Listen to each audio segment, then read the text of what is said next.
The Dark Realm is a difficult place to live. Plants grow weakly and twisted in the lack of sunlight. Mercenary work and banditry are rife, as it pays more than basic farming or hunting. The realm at large is ruled over from the great city of Guardia, an overpopulated, sinful place ruled over by a baleful king that we haven't seen in years. There is an elven kingdom to the south, ruled by the sequestered shadow elves, a dwarven kingdom lost to the mountains of the west, and a tiefling kingdom among the volcanic rock of the islands in the north. Great patches of our land are poisoned and deserted. There are tribal villages, beasts, goblins, and orc warbands, of course, but we're trapped here. The mists are a mystery. Most who enter them never return. Those that do are changed in such a way that they are unrecognizable or utterly insane.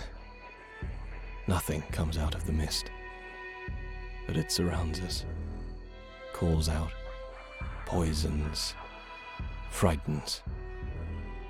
Couple that with the almost endless darkness, and the Dark Realm is a very difficult place to live.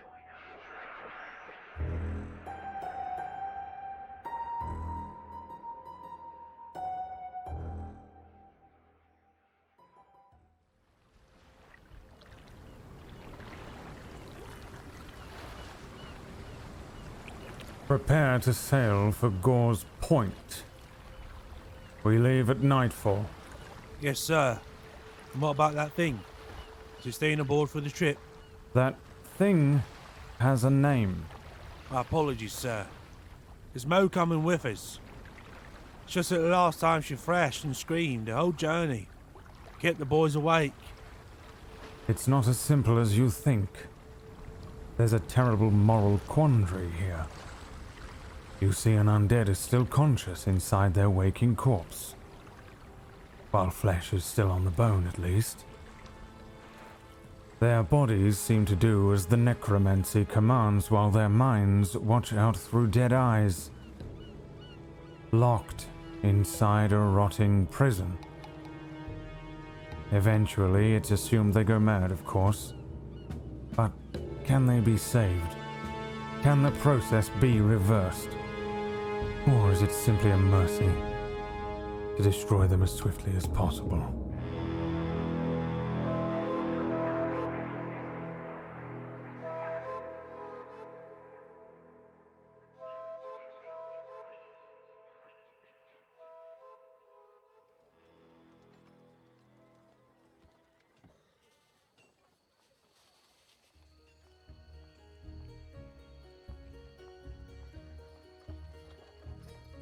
We once again join the party in the town of Kira, which is a relatively militant town based around a castle, a recently built castle, and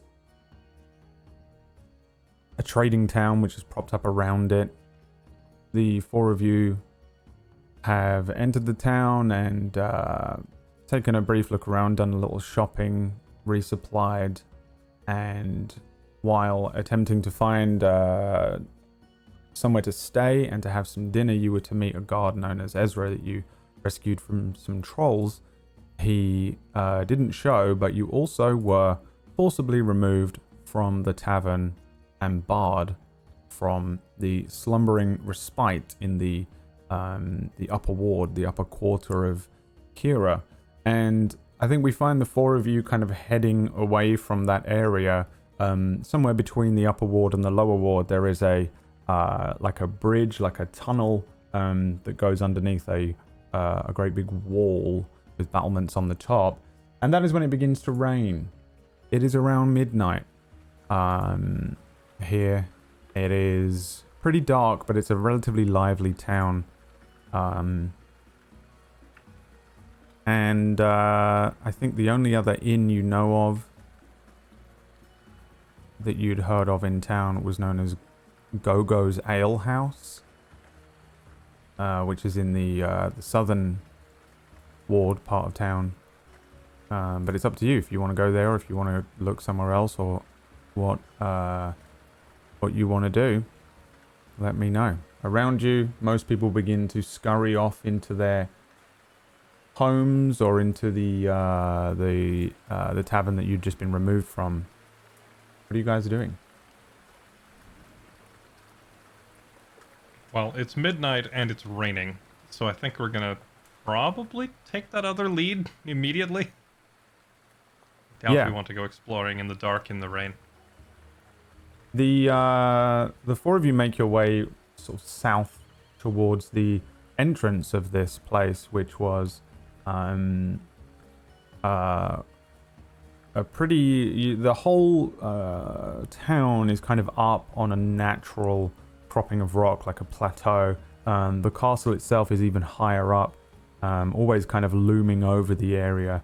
A perfect strategic place for a castle. But the town is a new build town, but there's a lot of stuff here. It's packed in pretty tight because of the amount of space available up on the plateau. There's a bunch of different smaller taverns that you don't suppose would have rooms until eventually you come to the southernmost part of town, right near where that entrance gate is, where you left the carts and Guinness. Doesn't seem to be there anymore, but you can see that there's a relatively ramshackle looking building. Parts of it are, compared to the rest of the town, look a little more beaten up. You can see that the door seems to be a completely different shape for the hole that it's supposed to fit in. There are windows that are boarded over, and the sign that would be hanging down from in front of the tavern is missing. From inside you can hear a decent amount of people. It sounds like it's relatively busy.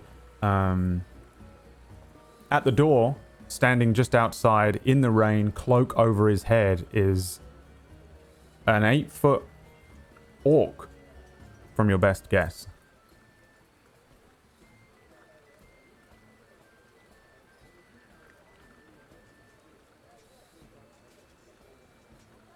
That's a big fellow.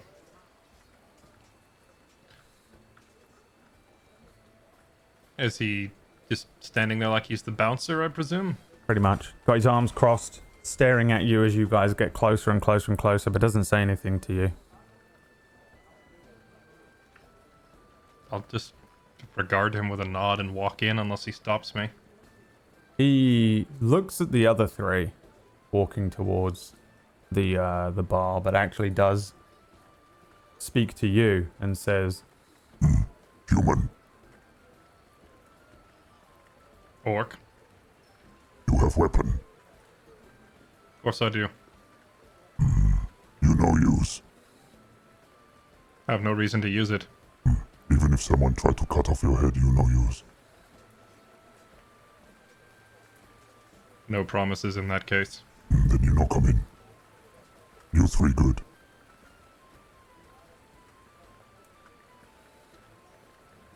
How is somebody gonna cut off your head if they don't have a weapon either? Or if they can't use it? What?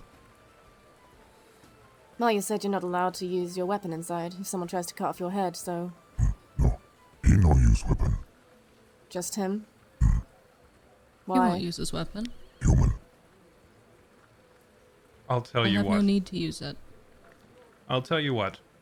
If someone tries to cut off my head, I'll kill them without my weapon. You Is that can fair? bring them outside and kill them out here. That works too. You no kill inside. It's a no Fair kill enough. zone. Okay. It ruins my plans for the night. That was a joke. Please don't get us kicked out of another place tonight. We've never been.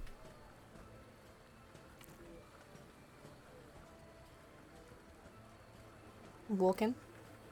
Yeah, the door opens. Again, the door doesn't seem to fit. It's like an odd shape. It's a kind of a rounded rectangle inside of a doorway that would fit a perfect rectangle. The door kind of opens and creaks, and as soon as it opens up, you get the scent of a few things. First of all, there's the scent of some food. It doesn't smell too bad in that sense, but then there is the scent of sweat. There's the scent of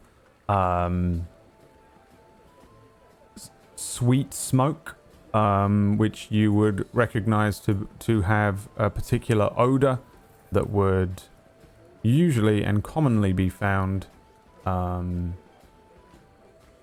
underground and away from open establishments like this. The people inside, the first thing you notice is that no one is human. Inside here there are a couple of tieflings. There is elves. There are dwarves. There is halflings. You see a tabaxi, which is like a cat person, lounging in the back where there would probably usually be a hearth. There is not. There is just a lounging cat across a tabaxi man lounging across a set of rugs, and to one side there is a small bar, and at the small bar is a very small goblin, maybe about 3 foot tall, very large mustache across his face, sharp, small, pointed teeth, red eyes, very greasy clothing. On his back is a short sword, or maybe a scimitar with its curving, but it's very rusty. And everyone in here looks they all look like bandits. As soon as you walk in, you look in everyone's faces and you get the sense that every single person in here is up to no good, I think is the sense you get as soon as you step in. A handful of the patrons nearby, as soon as you step in, will kind of look up at you and turn to each other. You can hear some muttered conversations. There is almost every language here being spoken but common. So depending on those of you that speak other languages, you might be able to pick up a few things, but you get the sense that there's quite a few people in here, and they tend to be sticking to groups of dwarves and groups of elves and stuff. There are no shadow elves, but yeah, everyone kind of gives you a strange look. Oh, there's also orcs, and for the record, the guy at the door was a full-blooded orc, and at the back beside where the tabaxi is lounging in a cloud of smoke, there are a pretty decent-sized group of orcs, maybe 6 or 7 of them, with a couple moving around. The only goblin is the one at the bar. Pretty rare sight to see a goblin in a city as well. Orcs less so. Goblins, kobolds. Tabaxi are extremely rare. It's like seeing a gnome. It's pretty rare to see a tabaxi. For the most part, they are found on the outskirts of society usually. What do you guys do once you step in? A lot of people giving you filthy looks, Will. I will give them filthy looks right back. No, we'll disregard it. Okay. And just kind of look to the rest of the group and say, well, now I know why August told me never to come here. I don't know about you guys, but this is my kind of place. Really? Well, Yeah. and don't say It's that. it's more lively here than, you know, I mean, we got kicked out of the other place. I mean, you know what? And is this the kind of company you're used to keeping? I can't say, but you know, I'm willing to get to know. Okay. I want to glance at the tieflings, just out of habit. Yeah. Give me an investigation check.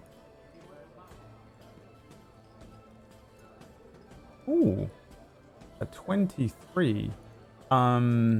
These guys are wearing patches on their chests, on their armor. Both of them are wearing leathers. The armor over any clothing. They're not wearing sort of workman's clothes or anything. They just appear to be wearing clothing underneath made armor.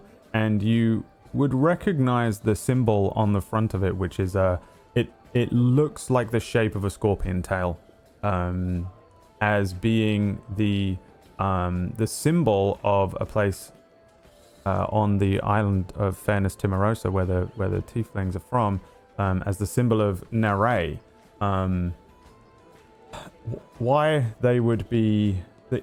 If you saw these guys in Naray, you would assume they probably worked for the guard, or maybe they worked in some capacity for the mayor or the officials involved there, but they are very, very far away from Naray. Naray is on the far western side of the island of Fairness Timorosa, and it's very strange to see them wearing that patch here, but also probably gives you a little small pang of home sickness, perhaps, just to see that symbol. They glance at you, but they do not care at all that you're in here. They glance at you first, then they look over across the rest of you, and then go back to their conversation. They're drinking and eating. Okay. Are they just keeping to themselves, or are they talking to other people? Totally to themselves. Okay. How crowded is this place? It's pretty busy, but not crowded. There's plenty of tables that are open. Most people are sticking to the tables around the edges where it's slightly less well lit. At the center of the room, there's a very, very poor-looking ramshackle chandelier with lots of candles on it, which is providing the most light. At the bar, there are several candles behind the bar itself that are providing light, and a few of the tables have candles, but there are also areas of this room that are almost in complete pitch darkness, with people sat at tables. But in terms of busyness, it is probably about 2/3 capacity. Not crowded, but still kind of busy. You know, it's midnight, so it's probably about as busy as it gets, maybe, for this kind of a bar. Is it normal for drinking houses to be kept this dark if it's not a human establishment? Most people in here have dark vision. I'm kind of wondering that out loud to the rest of the party. Yeah. All right. Yeah, I suppose I never really thought about it. Must be nice.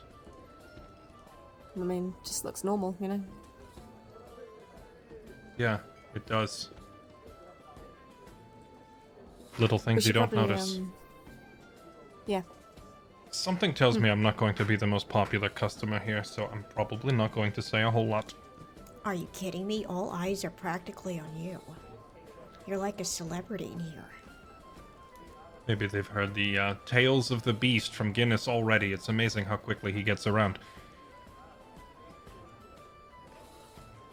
Alright, we should probably get some rooms first. Just to make sure they don't sell out. I'll approach the bar. Maybe Will, you should stay back a little bit. Maybe try and look less obvious. I don't know. Is that possible? It's almost impossible. He's enormous, and he's in that Oh, I know it's gigantic impossible. armor. A lot of people in here are small folk. Yeah, Will tries to look inconspicuous, but it's not very easy to do. I will take the instructions to be inconspicuous and then loudly clank over to the table. Impossible for anyone to not hear me and just go sit down. Yeah, so you find a table, you sit down at it.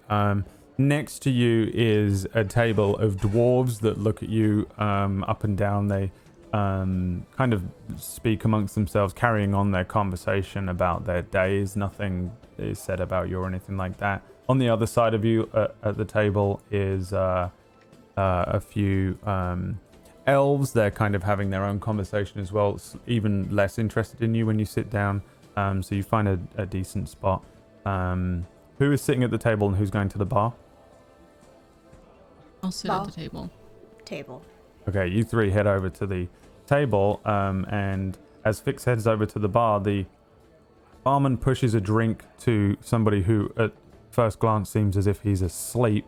A very, very stocky looking dwarf laying half across the bar, half sat on the stool in front of it, yet with his eyes entirely closed, the very kind of ramshackle, greasy looking tankard slides across the bar to him, and his hand goes out and grabs it. And as you approach, the goblin in his greasy outfit looks up to you and speaks in pretty decent infernal to you quite quickly and says, "Okay, welcome. What do you want?" This would be quite abnormal, right? I feel like I'd be taken aback by this. yeah, not many people really speak infernal. It's not the... Yeah, not crazy common that people speak the tiefling language. I'm looking for a room. If you have any rooms tonight to stay. Yeah, we got rooms. For just you? Great. No, there's 4 of us. The human, he pays double. And what's the going rate? Let's see. You look like you got some good clothes on you. 4 gold. 4 gold. Each. Him 8.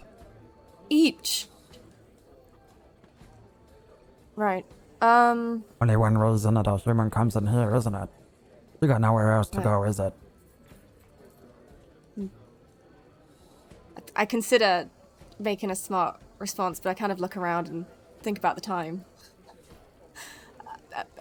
I'll pay it. Right. 4 gold each. Oh shit, she's gonna pay it.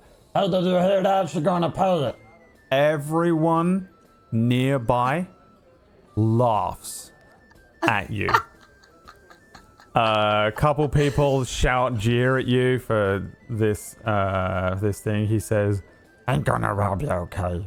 It's 1 silver, but the humans still pay double." Right. I knew I should have let fire handle this. Maybe not. What do you make fire? You don't make fire here.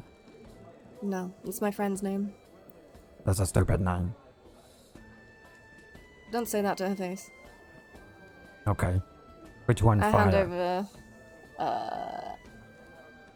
the... Is fire looking kind of obvious right now? I have a dagger out, and I'm doing that thing on the table where you try to hit between your fingers and not stab your finger. I just point at you. there are like at least 6 other people doing this in the bar. He looks and says, Shadow Elf, is it? Here on business or not? No? What kind of business? Silence business. Oh, right. It's not silence? No. No. Did not make the cut. No. Don't think she ever tried. Oh, she gotta have to try. If we wanted to try, how would we do that? You don't get to try. Right. Okay. So how do you become one of the Silents then? I don't know, do I look like an elf? Well, you seem to know an awful lot for someone who's not an elf. Yeah, but I don't know how they become a silence. I just know that there is or there isn't. And if there isn't, you didn't make the cut. And if there is, you're rich. You're probably not gonna be coming in here. Alright. Interesting. Right. You earned it. Here's your money. Okay, we got room for you. Big room, okay?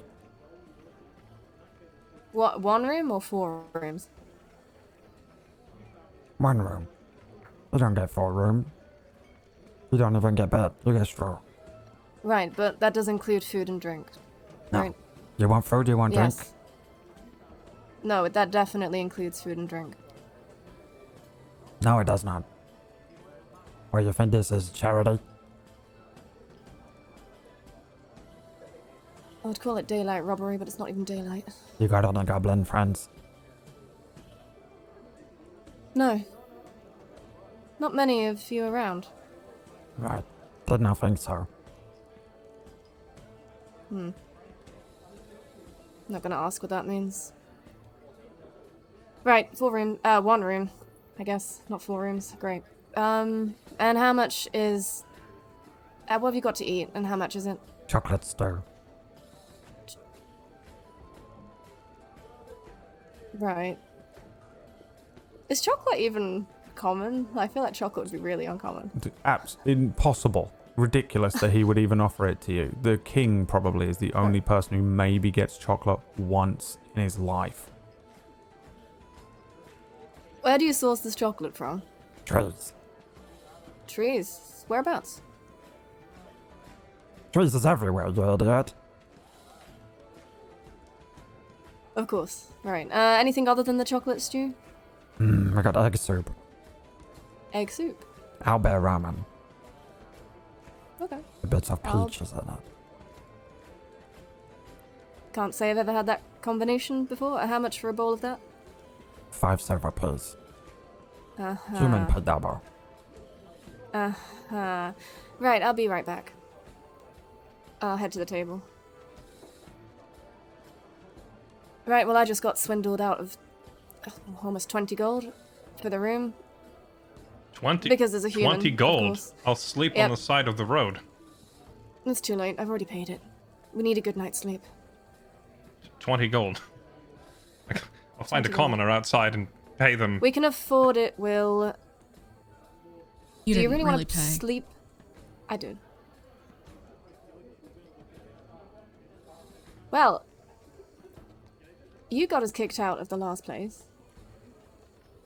And I really don't want to be sleeping outside. I fair enough. Whatever. You're holding the purse I'm anyway. not If we can complaining. afford it, then so be it. That's literal robbery, though. 20 gold. Well, yeah, and then he charged 5 silver for the soup, which I didn't pay, so I thought I'd ask if you wanted it.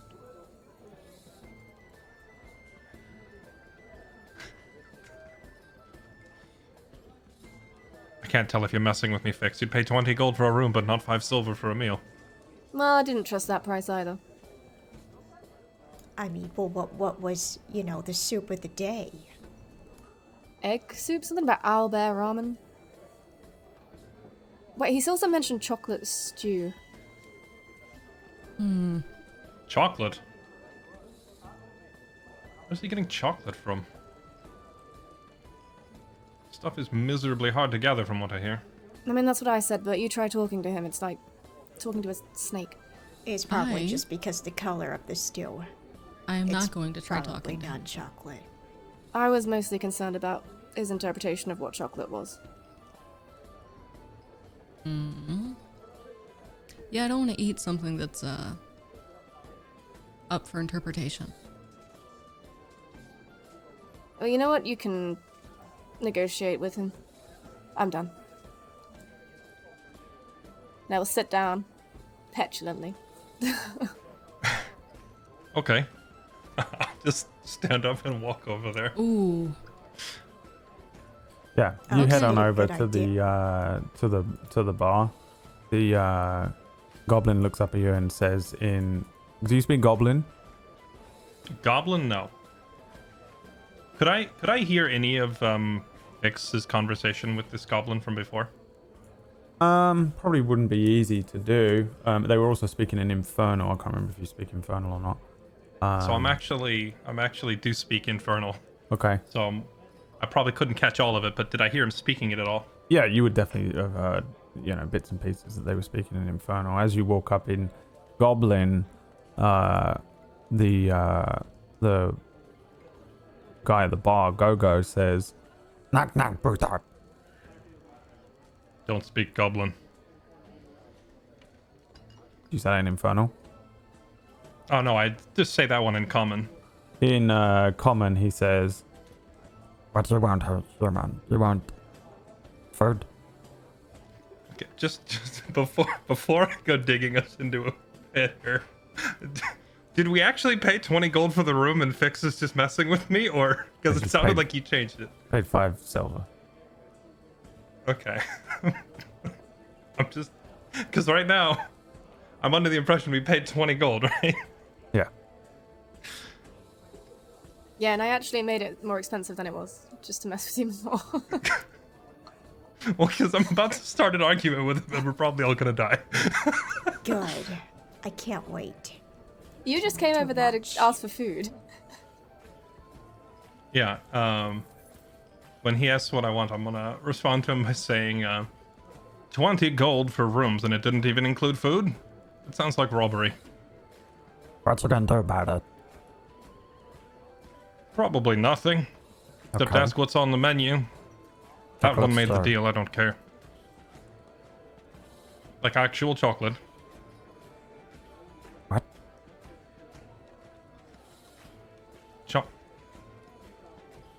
Chocolate is super rare, I'm just wondering. You think if I have Is it- actual chocolate, I sell it in this shithole? No, I don't think you would, which is why I'm wondering what's actually in the chocolates too. Tree bark. Never had it. I'll try it. Okay. How much? For you, 8 silver, please.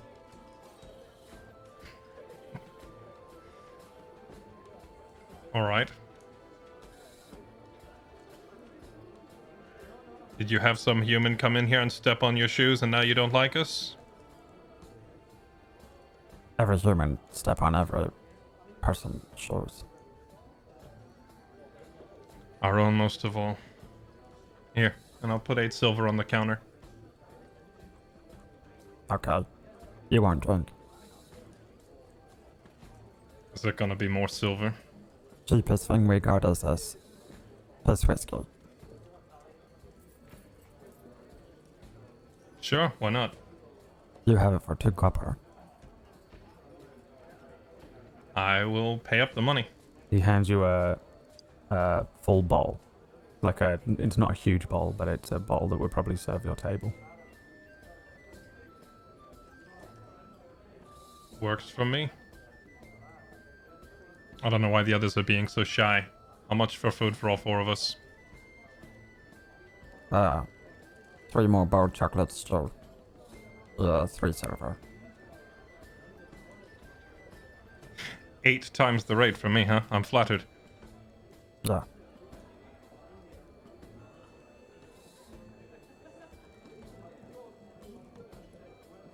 I've got a better idea. What if I make 5 times your nightly profit for you? How you do this for me? See the dwarves over there? I'll get them to buy you out of stock. Those dwarves over there. They owe me about 200 gold. And they haven't paid up. No. They come in every night, they drink. They go. 200 gold. Yep.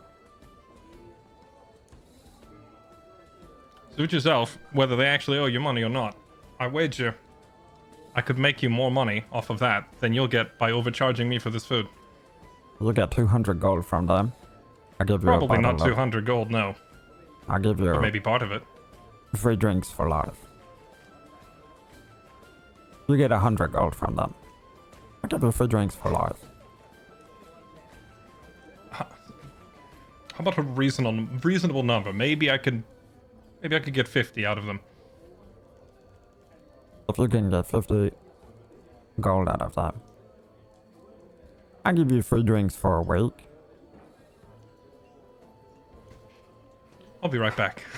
I'm gonna turn and walk away and walk over to the did the dwarves have an open chair at their table?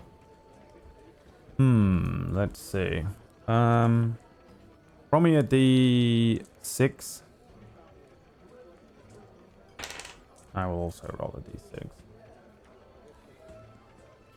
4. There's 4 of them at the table. There are 4 chairs. Okay. I'm gonna just walk up and pick up the chair that I was sitting in right next to them, turn it around, and just like plop down in it at their table like I belong there, and in the most perfect and fluent dwarven ever, just say, "All right, gentlemen, I've heard you lot can keep your liquor real well, and I want to see if it's true." And I'm gonna sit down and like put that bottle that I just bought on the table. They all look at you like you're an insane person. And then they look to the smallest of the dwarves, but also the oldest looking dwarf there, fully grey haired, scars down his face that don't look like they're from swords, they look like they're from wild animals. Each of them has on clothing that you might associate with maybe rangers or hunters of some sort, maybe scouts or tracking, that kind of wear. Lots of greens and browns. They each have a set of short bows propped up against the table, but they've all got a few things on them, knives and a couple of swords. The eldest of them turns to you and says, "Hey, alright, let's see. You want to drink us under the table, so that's what? 4 drinks to our 1 each."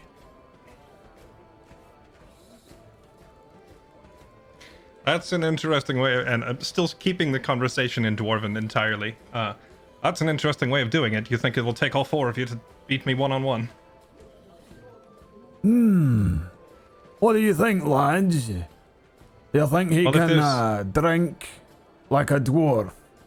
They say nothing and continue to stare at you. Drink for drink, is it? That's the play. And if any one of us is still standing by the end of the night, and yous fall, what do we get?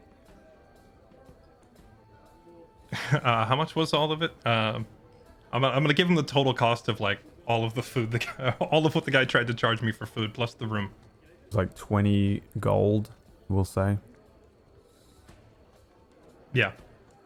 20 gold, right? And if you 20 win, gold. what you want? Cover the cost of the room for me and my companions. And the cost of the drinks. What'd you say, And if I go lads? down, I'll pay the drinks. Hey, you're on. You go first. What do you have? Will this work? And I'll hold up the bottle that I bought. In the center of the table, there's a larger kind of whiskey bottle. There's a few drinks that probably have been poured from it, but they point at that. Each of them pushes forward their own smaller glasses, and they raise. You see the elder one pour a drink out for each of them. You have your smaller bottle. All right, then. Well, I'll.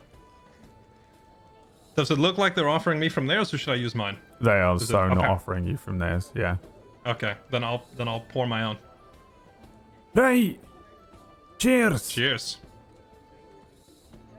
And I will sit there and I will I will go shot for shot with them for as long as I can. Yeah, give me a perception check before we roll.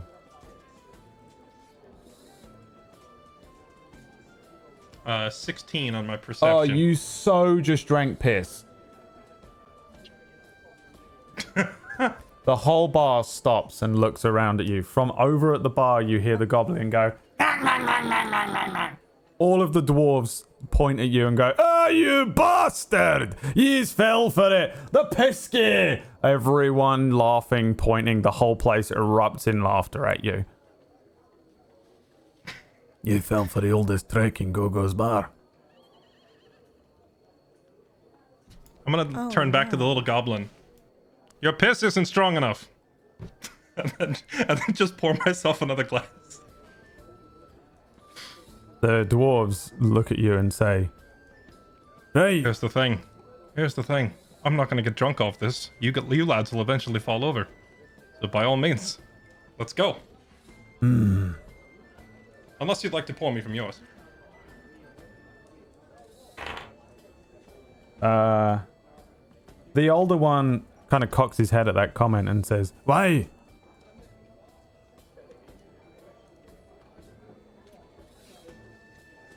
Why he's not He getting says- drunk?" Off of piss? Is there even alcohol in it? Doesn't taste like it. Depends whose piss it is. I guess we'll see. Alright. I didn't mean not getting drunk based on the fact that I can't right now. I meant like if it's not actual whiskey, like if they give me something that's not alcohol. Okay. Yous can go now. We man, we're busy. You want me to just go? We can make you go if you'd like. I'll stand up in Dwarven and I'll call them in their own language miserable excuses for dwarves and walk away. We're miserable excuses for dwarves, is it? Yeah, you heard me. Dwarf turning down a drinking challenge. Everyone back in Dendor would be laughing at all of you if they saw this exchange. You're all scared of one human. You can't even take me 4-1. Human that drinks piss and challenge us to a drink off where he can drink more piss than we can drink whiskey. Doesn't it sound like we're afraid of anything? Sounds like you're a madman. One madman or 4 scared dwarves? Take your pick. You think we're scared of you? I'll just look at their bottle. Bottle still looks pretty full to me, so yeah. Boy, I'm gonna cut out your tongue and I shove it can't tell up if your they're ass. fighting or if that's just Dwarven. I What'd don't know. you say, Crothendig? Aye. Let's cut out his tongue. Hey, He's we're gonna in cut out there. your tongue.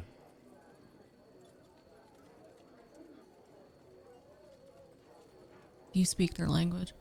Anyone? Are they being mean? Or are they just... Just being dwarves, I think. Yeah. A few I people in the can't bar make out. have quietened down. Oh, I challenge. I'll turn into and say in common to my table, but loud enough that everyone else can hear it too, and say, "Oh, I just challenge them to a drinking game." But even with 4 of them, they don't think they can take me. So I We guess the deal's challenge off. you to a wee Barney. How about that? How about we challenge you to keep your tongue in your head? Will, what are they saying? What have you done? They're saying they're going to cut out my tongue. Oh, Oh. well, Aye, he's not taking up the challenge. Maybe he can fill up that bottle. Aye, you're gonna piss yourself. you guys speak common? And you? No? They don't even look Okay. at you. Will? And what challenge exactly do you have in mind? That's the challenge, wee boy. You keep your tongue in your head. I'll have no problem doing that. Is he starting a bar fight? He I think starts he a might bar start fight. a bar fight. Everyone roll initiative. Oh, for fuck's sake. Damn it. This is awful. I We thought I haven't was the slept. problem. I have no health. Yeah, we're so fucked. Hang on. Why are we in this bar fight? Because Yeah, you're definitely I- going to get involved. Oh, would I though? Yeah, I would.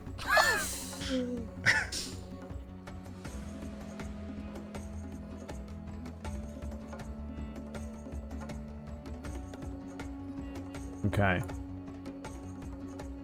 I'm going to add 4 dwarves somehow to this thing.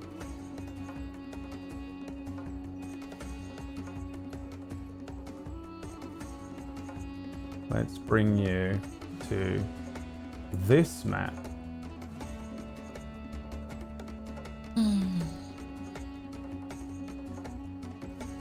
The dwarves all draw their weapons. 2 of them stand up, down their drinks, scoff at you, Will, and head towards the door. You hear Gogo at the bar shouting in Dwarven, Take it outside! Come on, take it outside! Hey, Ernan! Not in here! and the old man stands up and says, "Outside then, human. Let's see if you can keep your fucking tongue. Mouth is shite." He steps outside.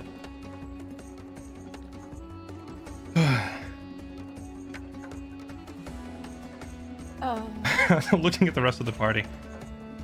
I'll be back in a minute, or I'll be dead. One of the two. You don't want help. Start walking out. You don't want us to. Oh, well, I wasn't going to drag you into my problems, but yes, if they're killing me, it might be nice of you to intervene. Yeah. Follow them out. Okay. Give me a second. Please place your character somewhere here. You can see that, which you can't. Hold on.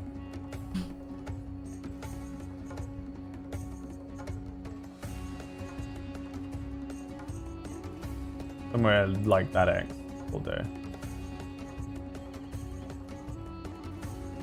I cannot see my token to move it. Oh, hold on. You should be able to drag it on actually from your from the thing. Grab your name, click and drag.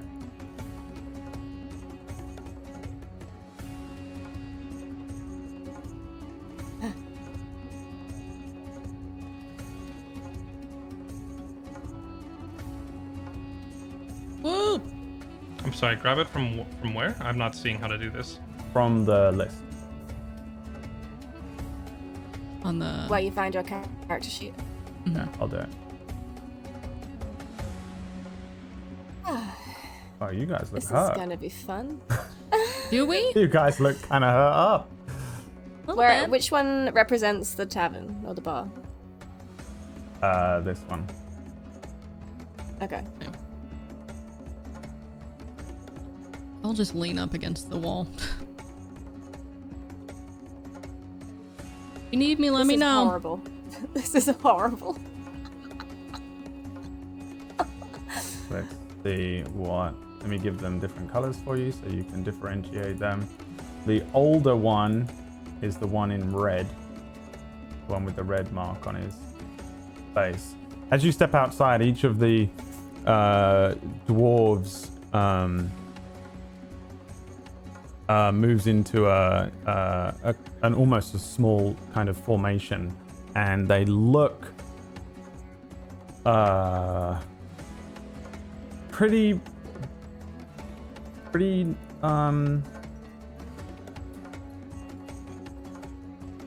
confident, pretty like well versed in combat, I guess I should say. And wow, on a 19, that's nice. Who are we missing? Will, did you roll? It was a 13. 13. I'm also like, as I'm walking out the door, I'm gonna chug a potion of healing before this gets started. Okay. Which are 2d4 plus 2? Question mark? Is it one of the one of Merlin's ones or just a normal one? I think I just have a normal one on me at the moment. 2d4 plus 2.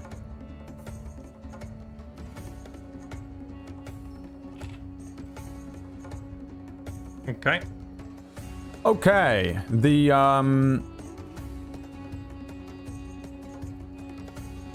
dwarves stand in front of you. The oldest one kind of cricks his neck and then pulls a battle axe out. The others all pull weapons out as well, battle axes. They've all got daggers and a few of them have bows, but they don't seem to reach for them. They all look up towards you, and the oldest one turns to the others and in Dwarven says, "Whoever gets his tongue, drinks are on me, all night." And one of the others says, "Drinks are always on you." "Aye, drinks are always on you anyway." "Well, if you get his tongue, I'll give you a big kiss." And they start to move around you in a way that makes it difficult for you to. They kind of back you up against kind of where this door is. The orc is also here. He steps to one side, kind of grunts. This seems like it happens a lot to him. 1 dwarf, 2 dwarf, 3 dwarf, 4 dwarf. They're going to be there like that. They have pack tactics. So incoming so many attacks, okay?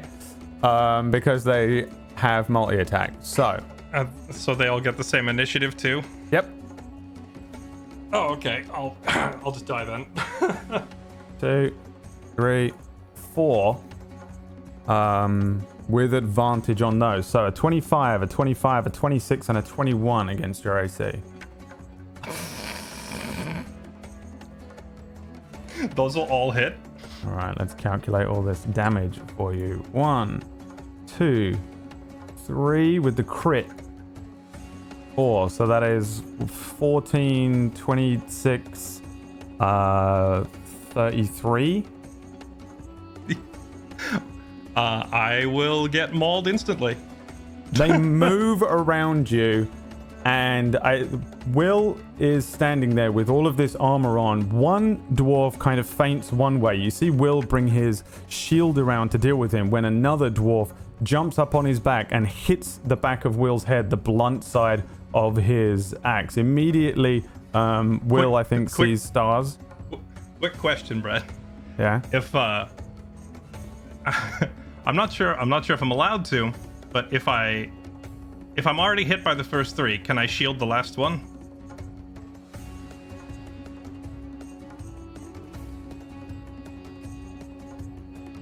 Yeah. I will shield spell the last one to avoid getting immediately KO'd. The 7, yeah. They jump around him.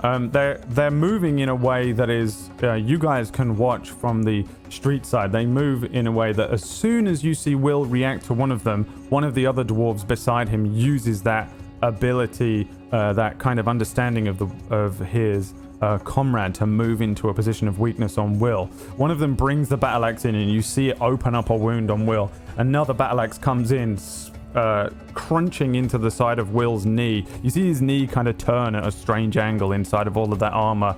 You get the sense that it would hurt, maybe a grunt from Will, as another one brings his axe straight towards Will's mouth, and that magical shield comes up. Ding! The battle axe kind of striking with this arcane shield, and the dwarves look at Will, and the elder says, "Thought you'd put up more of a fight. All that armor, no skill to wield it."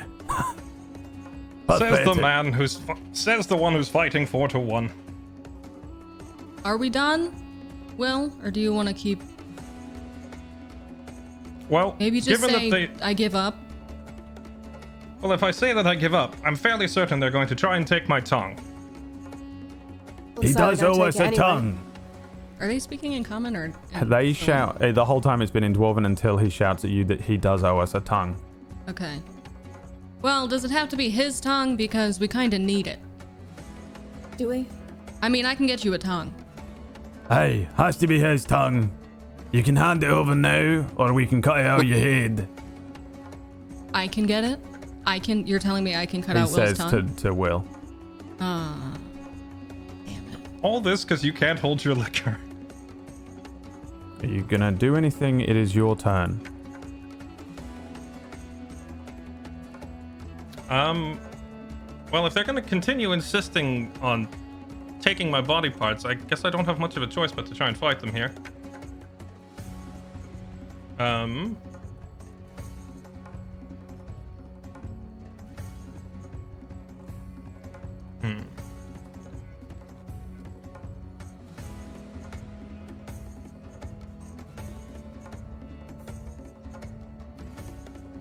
I think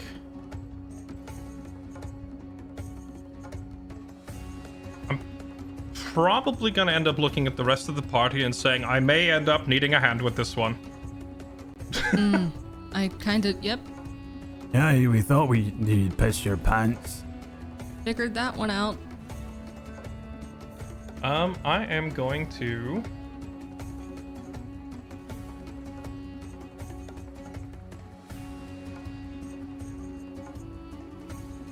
I'm going to take the dodge action, and then with my bonus action, I'm going to cast Mark Target, or just use the ability Mark Target on this purple one. Okay. And probably end my turn there with the dodge action. All right. Fire, do you want to do anything?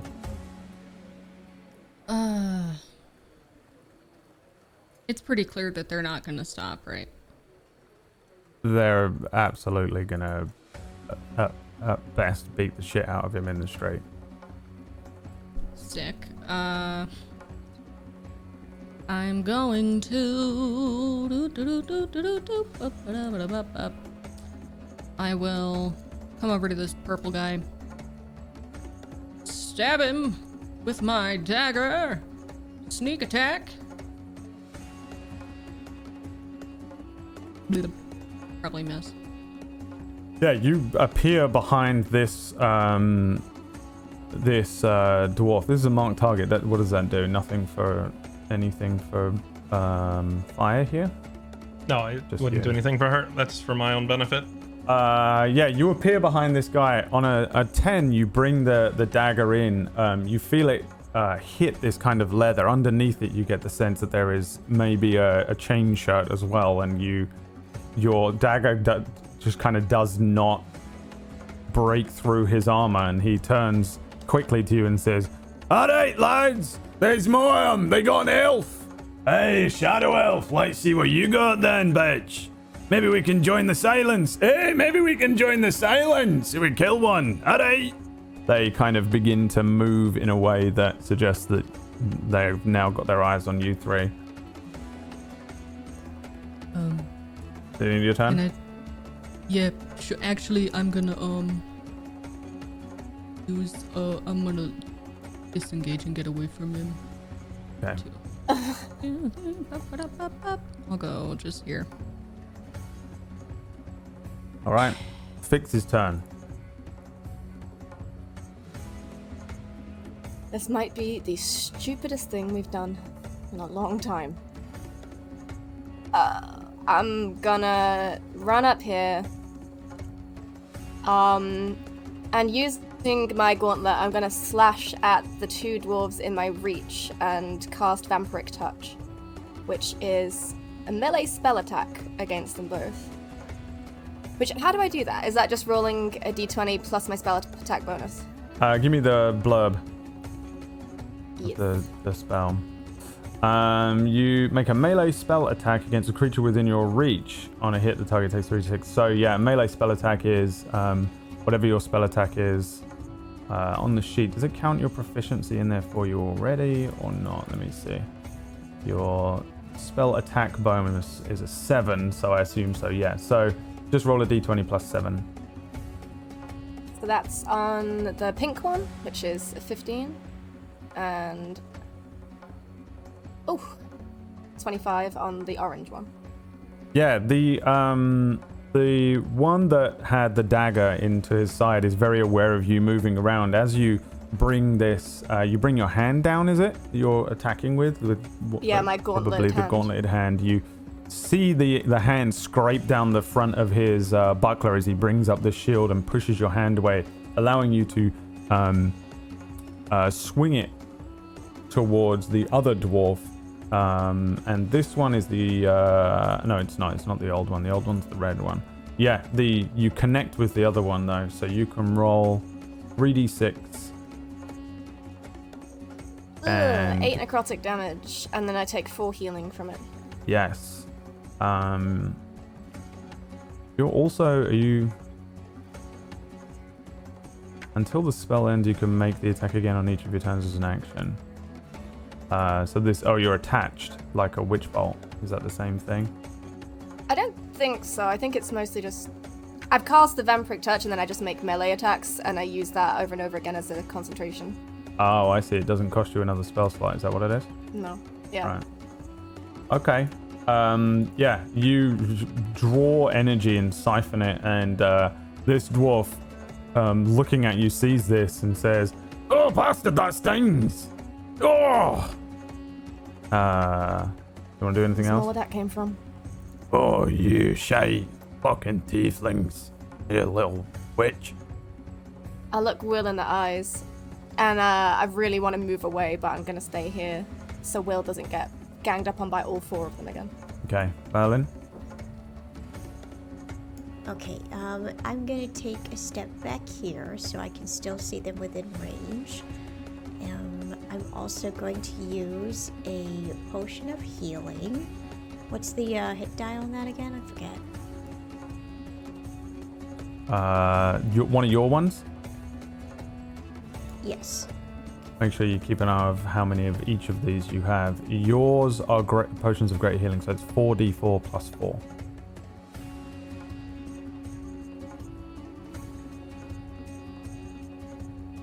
So that's 13.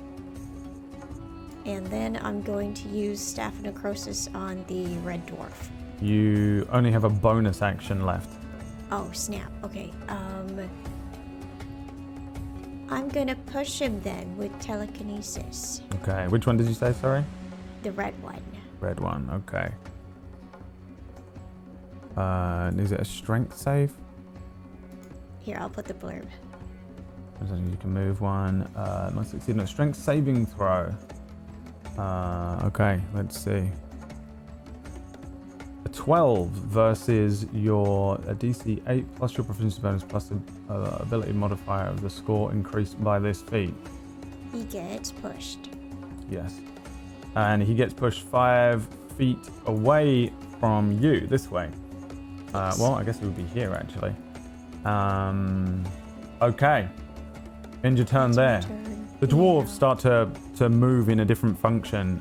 You can see that the 2 that were focusing on Fix and Fire turn more towards you, Fix. The other 2 concentrate once again on Will.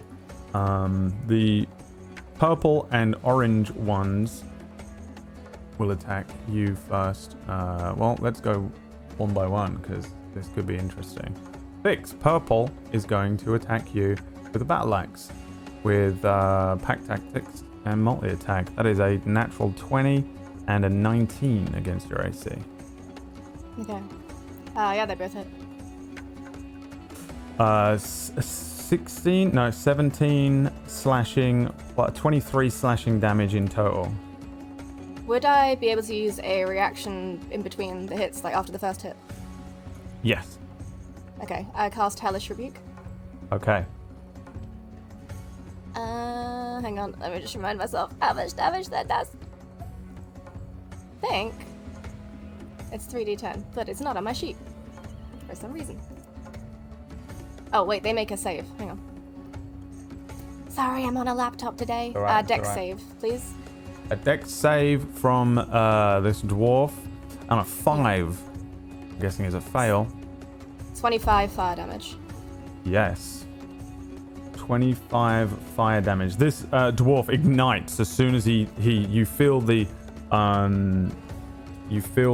bite of a battle axe hit you. You feel the rush of warm blood, and then your hellish rebuke goes off in front of you, and next to you, Will, there is an oomph of flame as the hellish rebuke goes off. The dwarf screaming, "Ah, bastard!" And then another axe. I think that's when the second one hits you. And then I go down.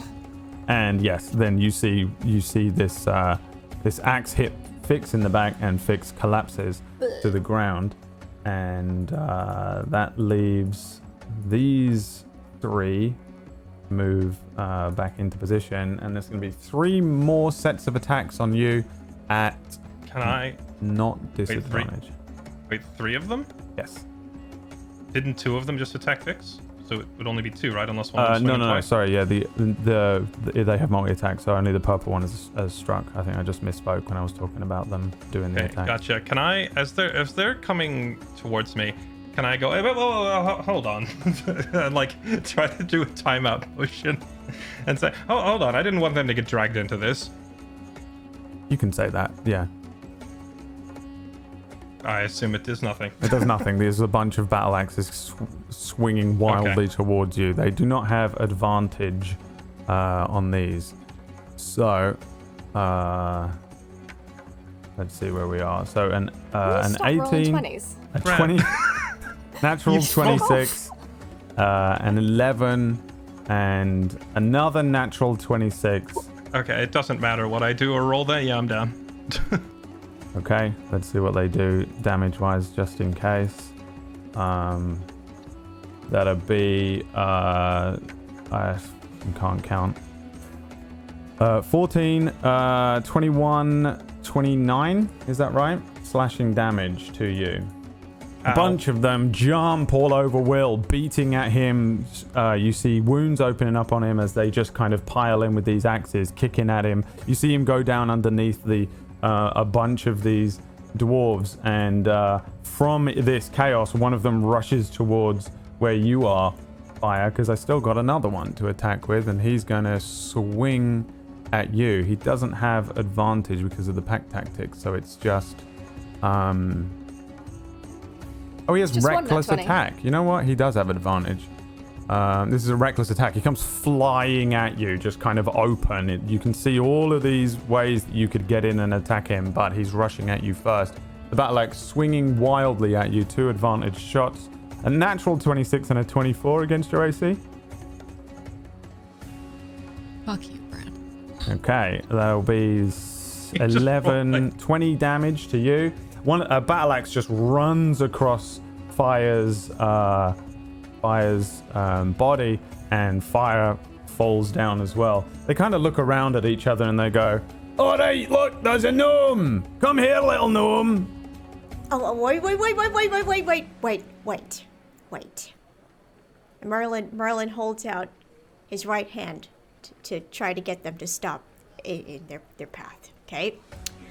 All right, look. As much as you probably want to take me down too,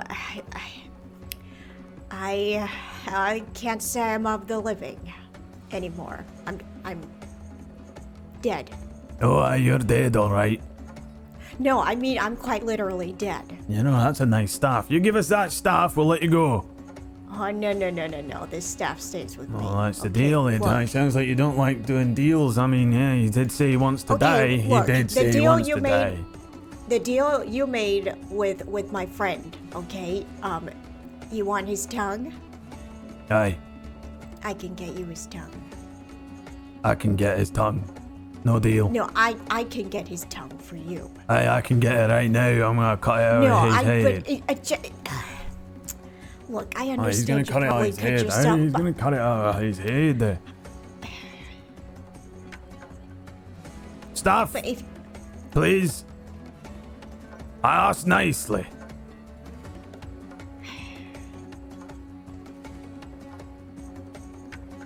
Okay, so Merlin has 2 staffs. He's got his own, and then he's got the staff of necrosis. He's going to give his own, but he'll cast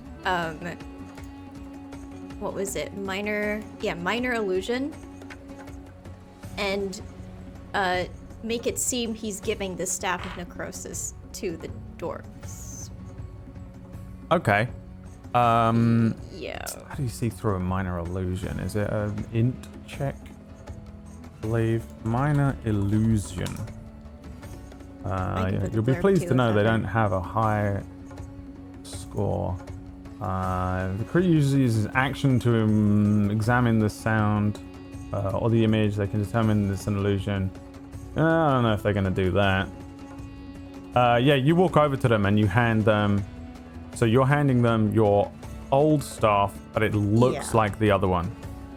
Yes, but Merlin also, he looks very reluctant in doing so because this staff is like a part of him, but he knows he has to do this to save his friends, so.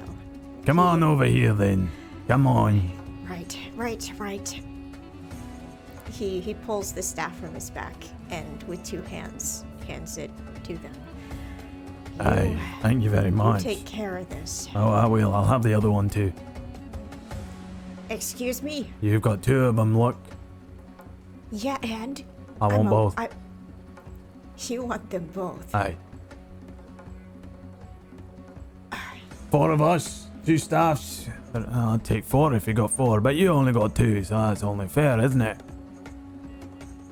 Oh, sure. That is completely fair. Aye. Sure. Merlin also then pulls the staff of necrosis from his back. And Aye, thank you very much. Right, run along. I am staying put here with my friends. You are the ones who will be taking your leave now. I've given you what you've wanted. You're right. Will, give me a death saving throw. 14. Fire, give me a death saving throw. A 16. And Fix, give me a death saving throw. A 14 as well. These dwarves, I'm going to imagine that you're over here. They all turn on you like crazy and begin to attack you as well, Merlin. Let's see here if the first one can do anything to you on a What the 25 heck? and a 24 versus your AC. I'm going to guess they Yeah. both hit. 21 damage. Yes. You say, I think it'll be you who will be leaving now, and then there's just a crunch as you feel the back of your head struck, and give me a death saving throw. Oh boy. Okay. Here goes nothing. A 15. So, there is a bunch of horrible muffled sounds as these dwarves kick a couple of you while you're down. There is the sound of dwarves muttering to one another, and you can hear bags being untied, pockets being rifled through, and eventually you hear the sound of a body being dragged away. Will, roll me a d60.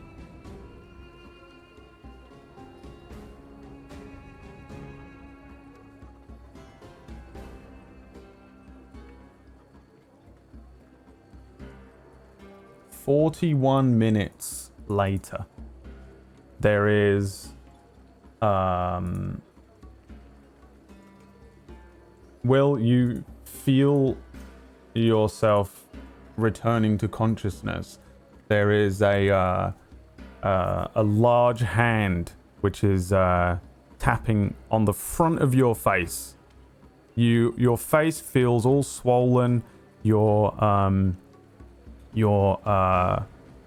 body feels bruised. You can feel that you have open wounds on you. You're wet, drenched through as if you've been laying in the rain for some time. And the orc is standing above you.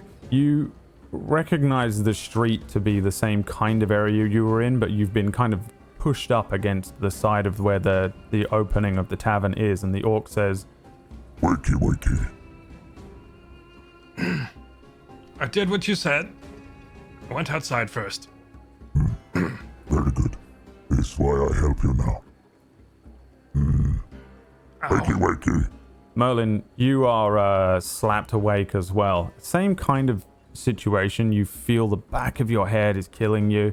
You've got a few wounds on you from before already, drenched through, and then Fix, you're next as you feel a hand kind of slapping you on the side of the face. Wakey, wakey. I'm awake. Tavern closed. But you have rooms now. Appreciate it. You go in now. All of That's you fine. are missing a lot of stuff. And we're going to work out exactly what, but basically everything of use and all of your weapons are gone. You still have your armor and the gauntlet, but most of your things and all of your gold and silver and copper are gone. And fire is also gone. And that's where we're going to go to our break this evening. Thank you so much for tuning in. We'll be back shortly. We started a little late. I know we're going to break a little early, but we're still going to break at the same time because I've got a lot of things to prepare for when we return. Thanks so much for watching. We'll be back after a few minutes, and we'll see what's going on.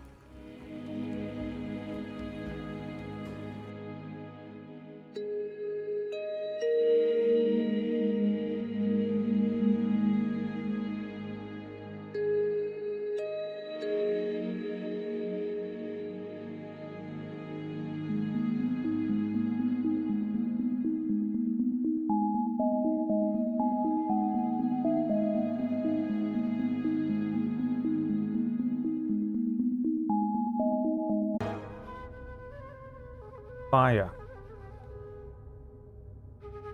You wake up. No one's slapping your face awake or anything, but you come to. You feel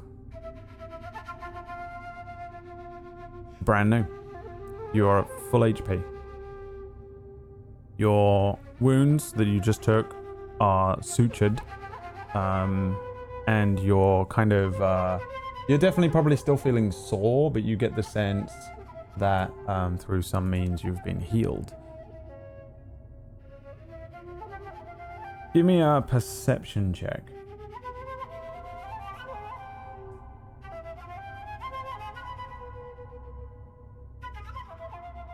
You still have all of your stuff.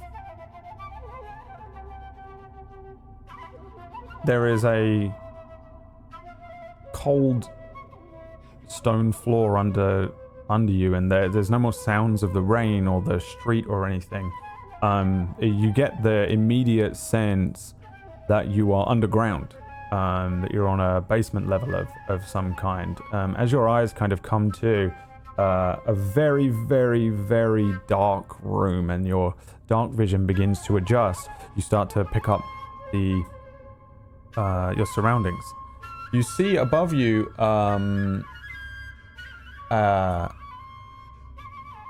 open tower. It seems to run up maybe only 2 or 3 stories, and you are kind of dead in the middle of this tower. There is a shuffling to one side of you, and then you hear some shuffling and the movements of several people around you, and you suddenly understand, and your eyes begin to focus on the room. You are at the bottom of this tower, and the level above you suddenly recognize 2 faces. 2 shadow elves are looking down at you. Dark hair, leaning on a railing, looking down, and you move your head to one side, and you realize that there is another shadow elf looking down at you. Footsteps beside you very quietly, and the drawing of a sword as another shadow elf pulls a sword out from a scabbard. Every shadow elf in here is a woman, and the one pulling a sword out right next to you doesn't say a damn thing to you. You're in a sort of underground fighting ring, is what it feels like. All of your weapons are right next to you, and I'm gonna need initiative, please. Fuck.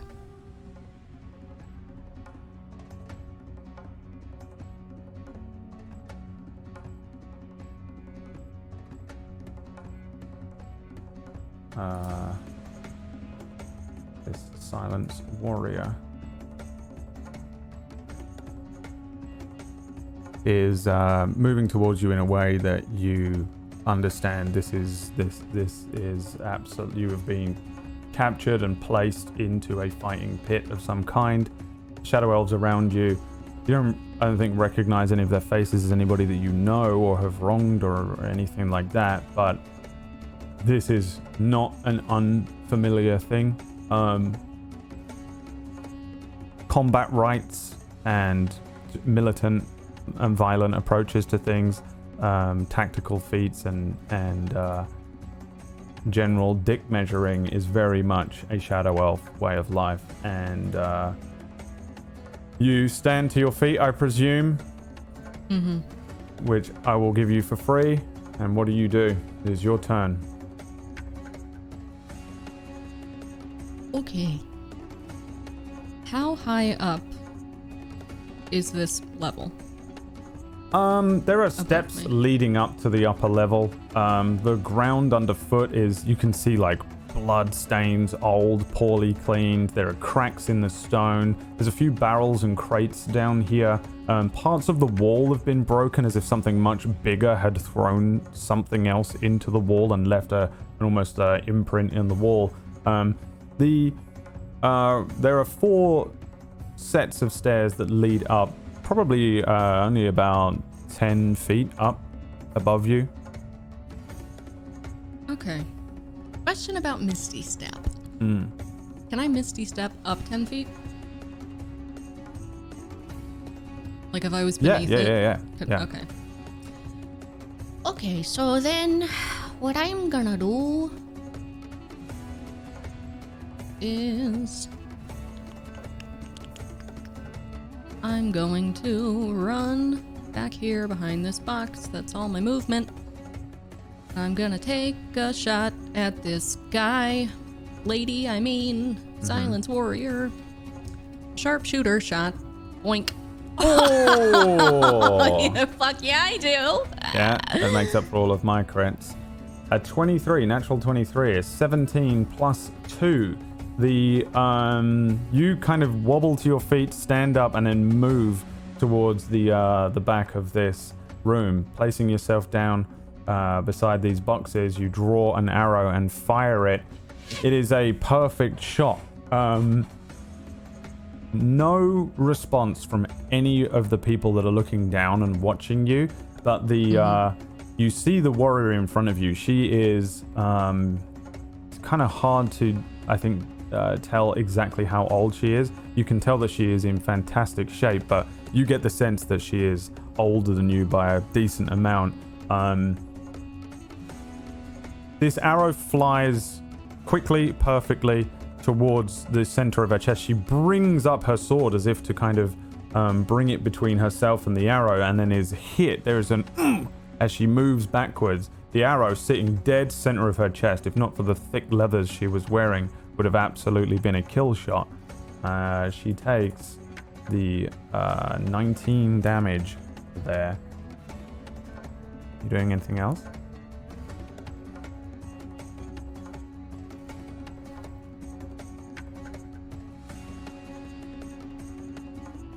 No.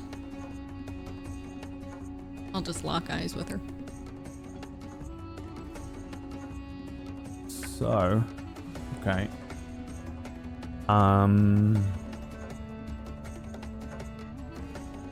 She shoots a look up and to the to your right. By far the oldest looking of the faces that are peering down at you.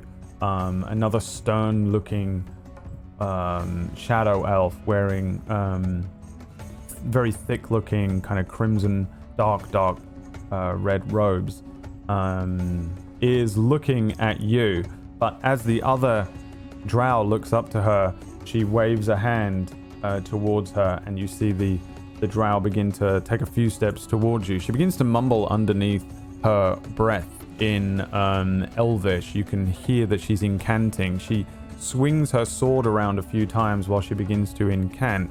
And let's see here. Give me a Constitution saving throw.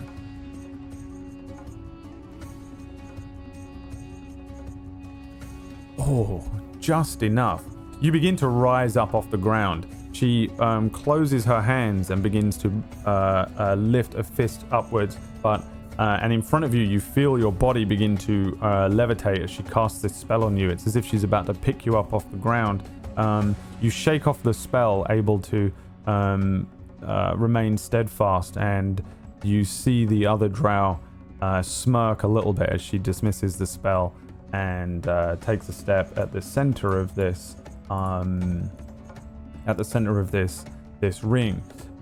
She continues to spin the sword around, but this time, as you begin to take your move, she takes a stance as if she's a little more ready, or at least she this time isn't kind of being very blasé about it. And it is your turn.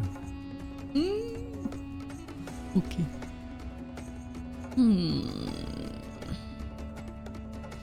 I would like to Misty Step behind her. Mm-hmm. And then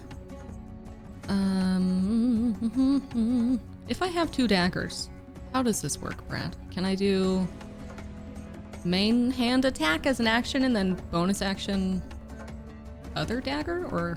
Yes. The second dagger you don't add your damage bonus to, I think, on offhand. Okay. I need to add that to my sheet as an actual thing. Yeah, So we I'm can gonna work do it that. out though. You don't add the ability modifier to the damage. So, a 16 and a 27. So we take the plus 5 off of that 7, so that's a 2. The first dagger comes in. You vanish from where you are. You appear next to, just behind where this other shadow elf is. We see her eyes kind of look backwards as you bring a dagger in.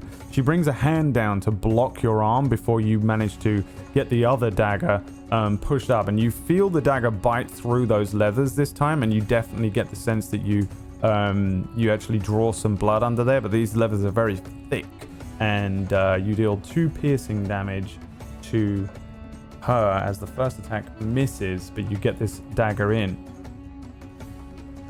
Can do anything else? I think that's probably it. I guess you could move. I'm just gonna lean in and say, well-made leathers. Doesn't say anything. She spins on you, and you recognize the sword that she's wielding.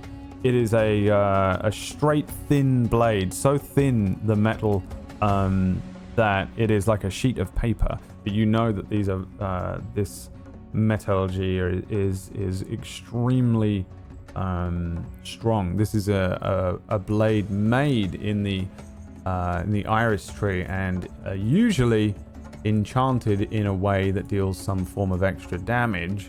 This iris blade is going to swing at you on a 21 versus your AC. She brings the thing across your stomach, 5 piercing damage and uncanny dodge and 9 poison damage. Your uncanny dodge allows you to use your reaction to half the damage taken against you. So it will be 3 piercing and 5 poison. No, round down. I'm dumb. It'd be 2 piercing and 4 poison. Yeah, this thing stings when it cuts across your stomach, and you are pretty sure that you understand that this thing is dealing poisonous damage to you.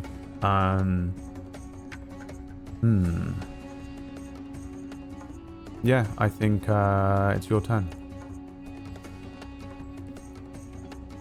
I'll just smile and say, I need to get one of those. I'm sure you might have a few lying around.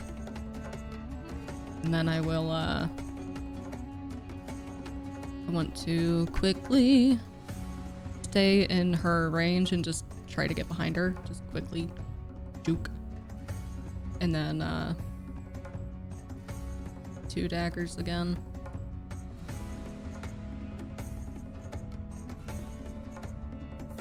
Uh, 14 and a 20. Same thing, except this time I think that you move around her. She brings her blade up to parry your dagger this time. There is a kind of clink of swords, and then this other dagger. You're just too quick with the offhand. But you don't have the strength or the ambidextrous skill that you hope for. Bringing this thing in, she moves out of the way of it, allowing you to just scrape along one of her thighs with this thing.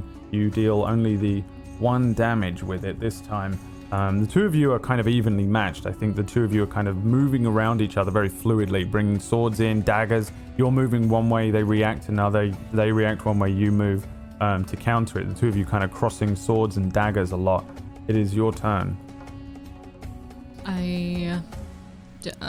So I did my I'll just use my movement.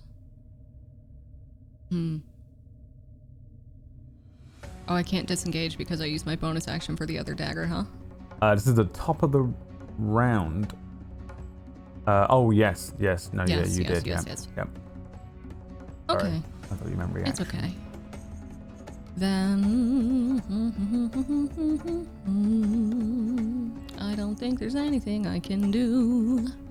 So I will just smirk. Okay. That's my turn. I think she's that dumb to do that to you. Another strike comes in. A 20 against your AC. 18. Yep, that hits. 10. Did I already use my reaction? You did not, so this will be 5 piercing and 3 poison damage as she draws a blade across your stomach. Again, the two of you kind of moving in a way that you're almost perfectly even matched. What is your reaction to it?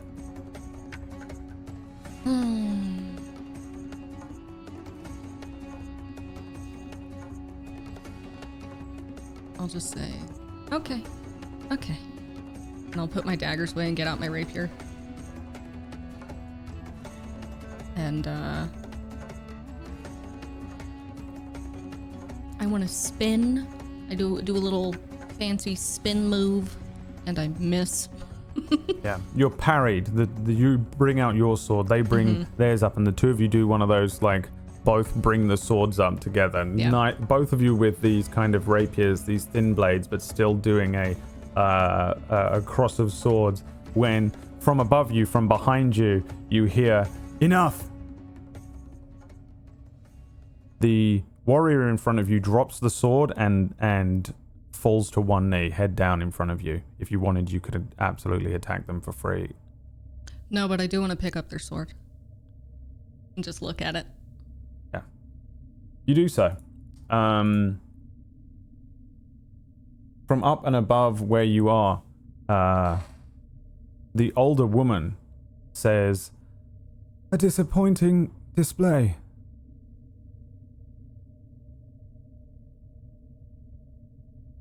From me?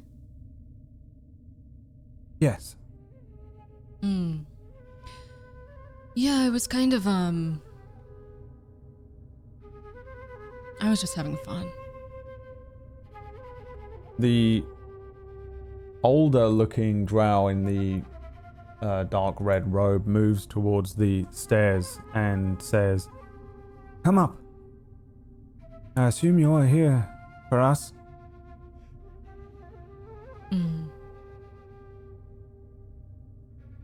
I don't remember coming here.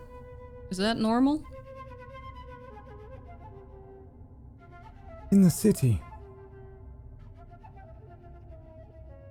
Did you come here to meet with us? Actually, no. Unrelated visit.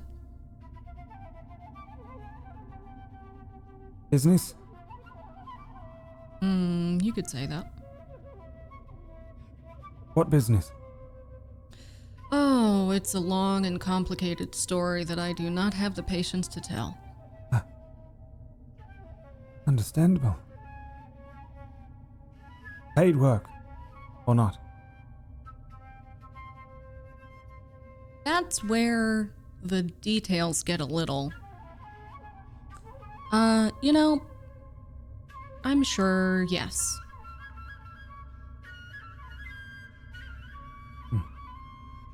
We can right get now, work just for you. paid in experience. Huh? We can get you work. One of your caliber? Good work, paid work.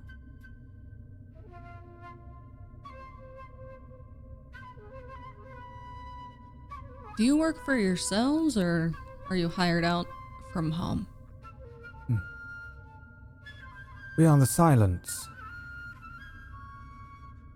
We are mercenaries, exiled from the tree, each of us. And you? Same. What is your name? I am Nazola. Fire. I'll roll a dice. She cocks her head a little bit. You can see underneath the robe that she has very long ears and short cropped black hair. She pulls from the robe a leaf, a rolled leaf, and offers it to you. Leaf of the sand. I'm gonna reach up under my wig and pull out a strand of white hair. Yes. We saw you when you first entered. I think this is a better look. Understandable. You are hunted by ours? Yeah, you could say that. Hunted. Makes me feel like an animal, like a wild animal. We can keep you safe.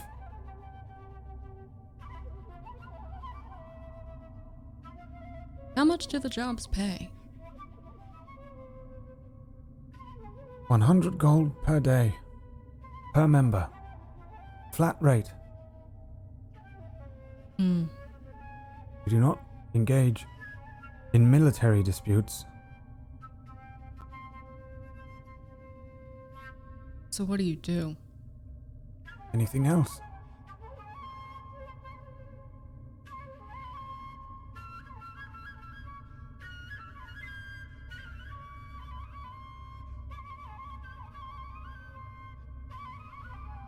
Why are you called the Silence?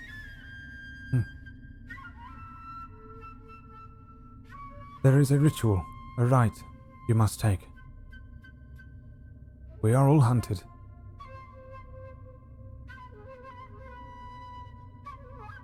You will not be able to speak unless you take my position at the head of the organization. So none of them will speak to me? None of them can speak. Knock knock. I say to one of them. They're kind of all looking at you. A couple of them aren't. A couple of them look relaxed. There are tables. There are a few of them sitting in bean bags, relaxed. There are two areas which look like provisions areas with storage. One of them is filled with fresh fruit and drinks. The other one seems to have all sorts of arcane wares, trinkets, dolls, little books and small boxes.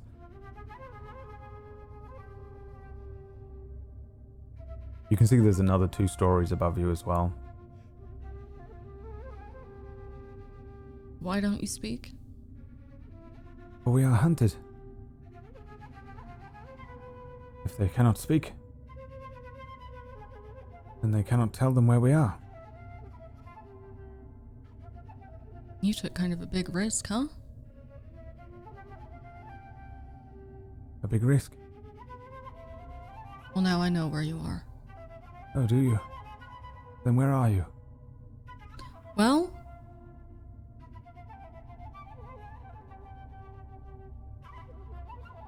a tower? Many towers in the land. So this isn't a situation where if I turn down your offer, I'll be silenced. No. If you take the offer, you will take the right. You can join us. We will make sure that you are safe and cared for. If you do not wish to, we will let you free.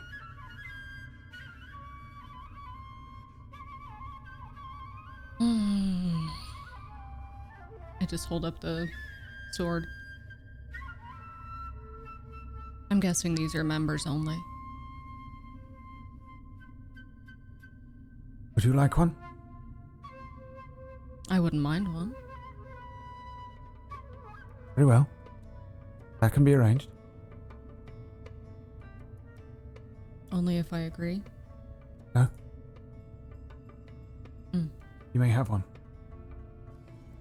We assumed you were here to join us, that you had nowhere else to go, as we all did. That you had heard of us from someone. We had to be sure. We brought you in, and we have to test your skills.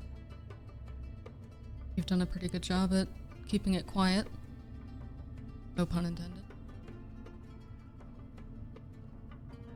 I only heard of you in passing.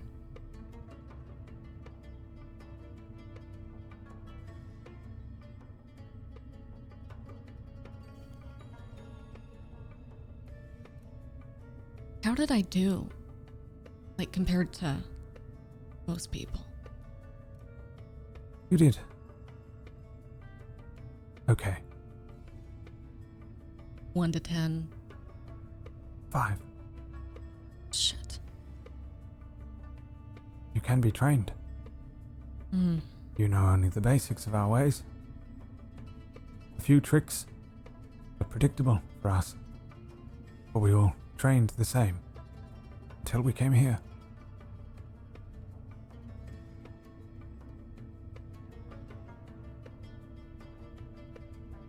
I appreciate the offer.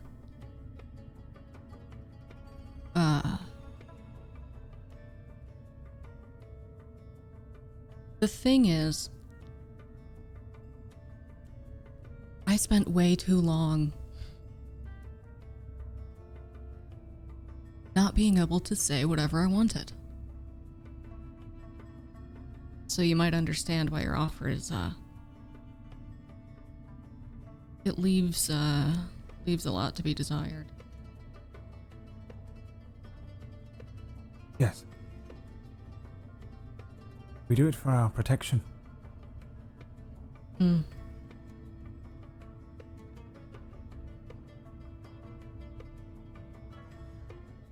don't really want to be protected. Then, you are free to leave. But, were it not for us, the Reavers would have had you. Why did you take issue with them? Well, what did you call them? The Reavers. Are they well known?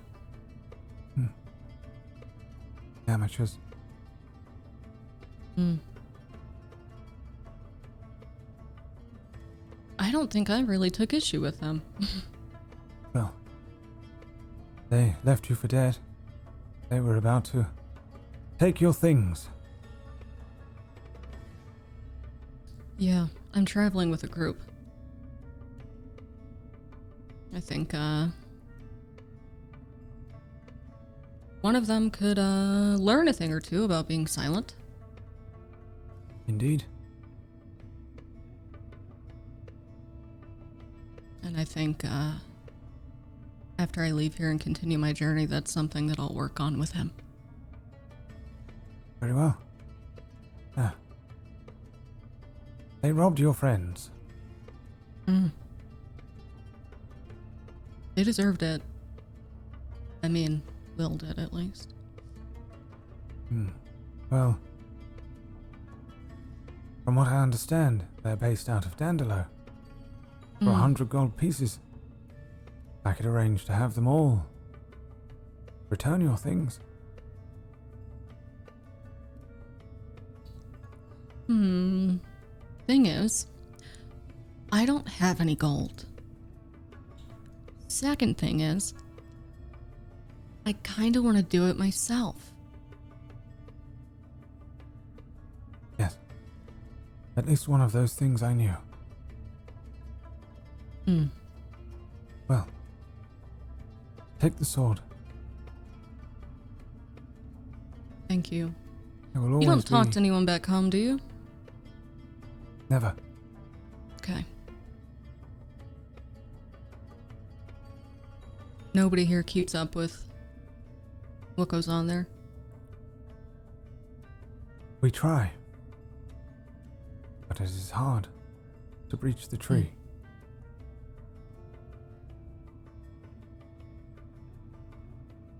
Does the name, Grimvane ring a bell to any of you?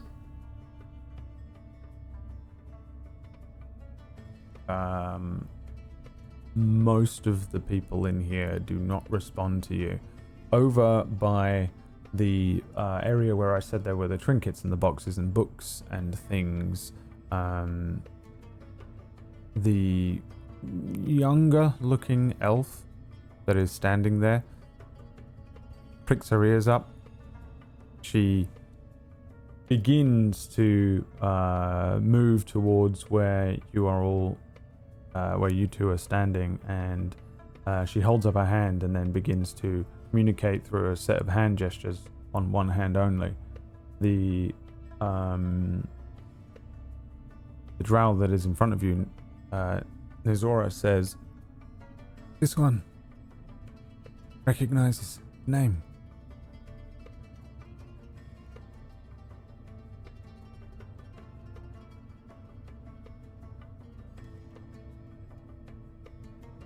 Does he live?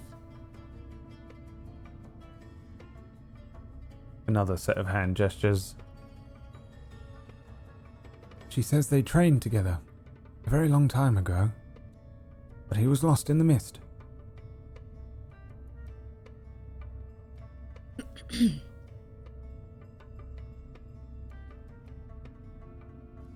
Well, she knows as much as I do. One is in the mist, and they are as good as dead. Well, you'd think that, but I'm alive. You claim to have been inside. Mm-hmm. And you live to tell the tale, and are not mad. Only a little. How?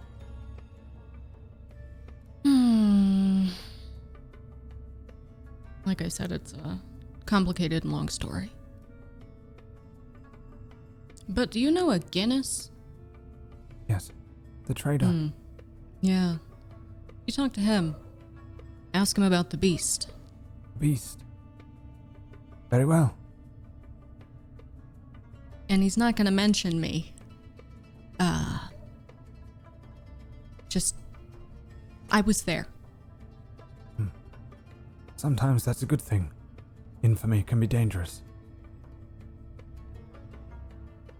Yeah, it's fair. It's a good point. Well, if you don't mind, we shall have to place something over your eyes.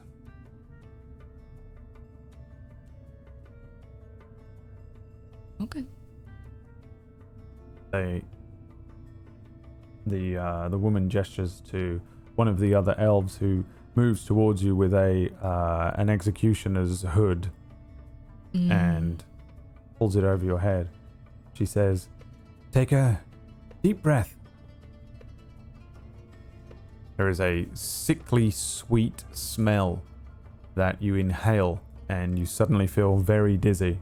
She says, "This is simply to make sure that you don't quite know how far we are and how many lefts, rights we take. Goodbye, I don't fire. mind this feeling. You are always welcome back.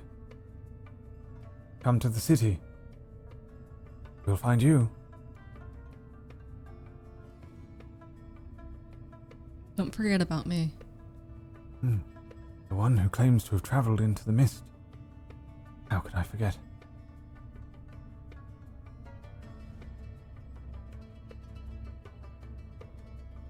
You are led away, and we're going to go back into town. The other three, you find yourselves in a room in the back of a tavern. When you were led back through by the orc, a few people threw you some looks. A few people kind of laugh or under their breath at you. Someone calls you piss drinker, Will, and then the orc takes you to a room. The whole time this is happening, Gogo is shouting across the bar, Get out! Come on, it's over. That was last call 2 calls ago. Come on, get out, you lazy bum. People are kind of leaving as you're led back in, and the orc takes you to a room. The door swings open, no lock. It doesn't even have a handle. It just pushes and swings back and forth open, but sits in the doorway correctly at least. There are a few rooms at the back of this place, and they all look to be pretty similar. You step into it, and it resembles more of a barn than an inn room. There's a single table in the center with 2 chairs, kind of broken ramshackle things, the type of thing that were probably out in the bar before, but now sit in this room. There's an unlit candle in the center of the table, and there is literally just piles of hay and straw around the room. There is a small window at the back. Merlin could probably fit through it if you wanted to open it, but it's not big enough, I don't think, for anyone else to fit through if you wanted to get out, but also sneak in the night. Basically, that's it. You barely paid for roof and 4 walls, and that's what you are. That's what you're given. The orc says, You leave. In morning. First thing.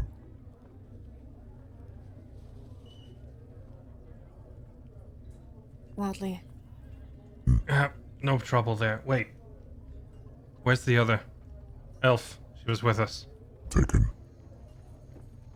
Taken by who? The dwarves? Elf people.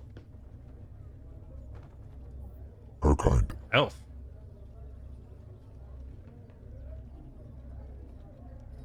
Her kind. Do we know if she's safe? Well, they stop Reavers from taking things. Where would we find them? They find you. Oh, good. That does sound like Fire's people, alright. You want food?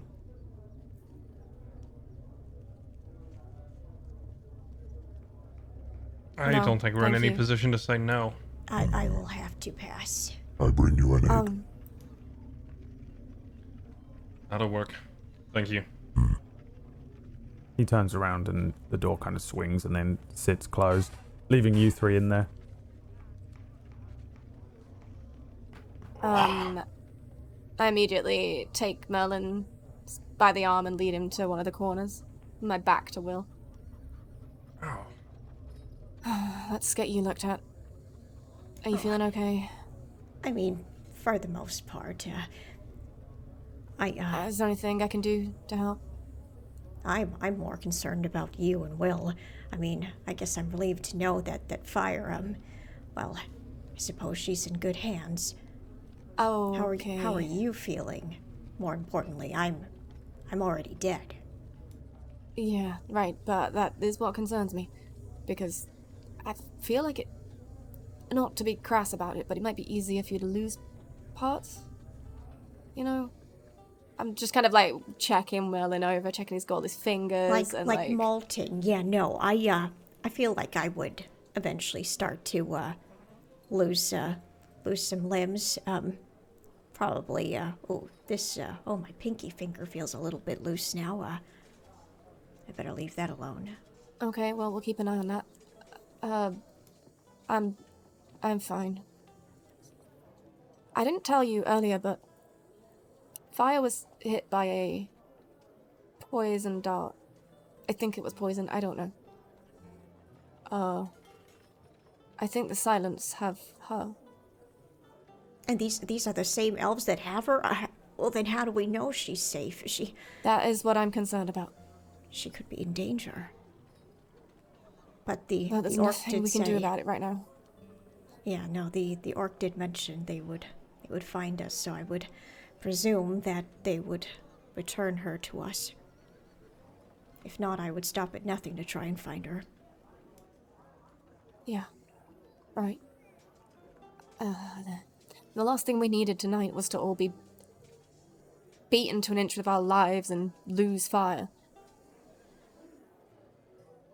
I'm with you there, but, well, these things happen sometimes, you know. We'll Merlin. hit some bumps on the Do these things happen sometimes? Okay, maybe, some things were exchanged. I couldn't quite understand their conversations, but, well, it probably could have gone better. No. But we know Will well enough to know when he's goading somebody into a fight.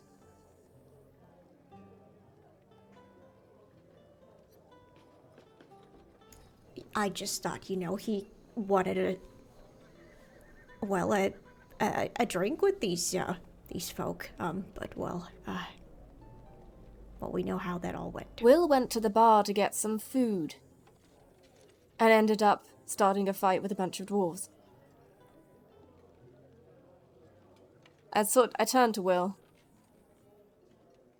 What is it? If you got a death wish? Is that what you're doing here? Huh? No, I'm making a bed. What are you doing? Ah, right, of course. Let's just pretend none of this has happened then, shall we? Oh, there's no point pretending that it did or didn't happen. We have to go try and find fire, but we're not in any condition to do so right now. Are you two done over there? I glanced down at Merlin. We are. Yeah. But yes, no. I don't think we are in any state right now to go and try and find fire ourselves. Again, like the orc said, they would find us. Well, if I had any idea what direction she was taking, I would go looking for her right now, before the trail goes cold. But I would too. Anybody starting fights in here? Any very violent, stupid fights starting? No, they're gone. Where are you? Thank the gods. Welcome back. Hi. Fire. Are you okay? They didn't do anything. Where have you been? Did they? Why do you look so good? What? No, why do you look so You look good. You look good, Merlin. You guys look great. I'm Will, dead. not so much. Can we not say that? Can we not say dead? Well, it's just us. Although I did tell the dwarves that, I am, not of the living. I was hoping it would kind of scare them off. How'd that go? It didn't go well. They all beat me up. Okay, well, I'm gonna kill him. I don't think they are the type to scare easy. So, I made some friends. You know the silence? Y'all heard of the silence? I give you a side glance. Remember the, yeah, I should, okay. So there was a dart in my ass, and so it's a long convoluted story.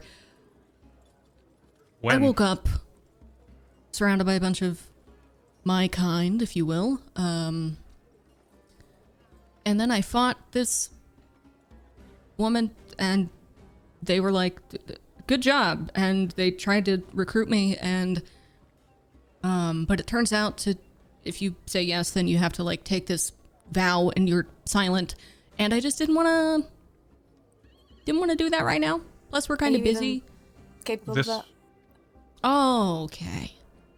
This was right. First of all, you being silent, no, and secondly, was this all in the span of the last hour and a half? It was in the span of from when I got knocked out by your friends to now. What time is it right now? I have no idea. There's no daylight yet, so.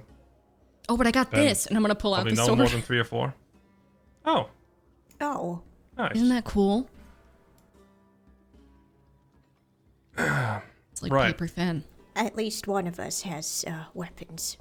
Oh yeah, so you guys got all your stuff taken. This is I learned while I was with my new friends. They said for 100 gold. You're really gold, enjoying this, aren't you?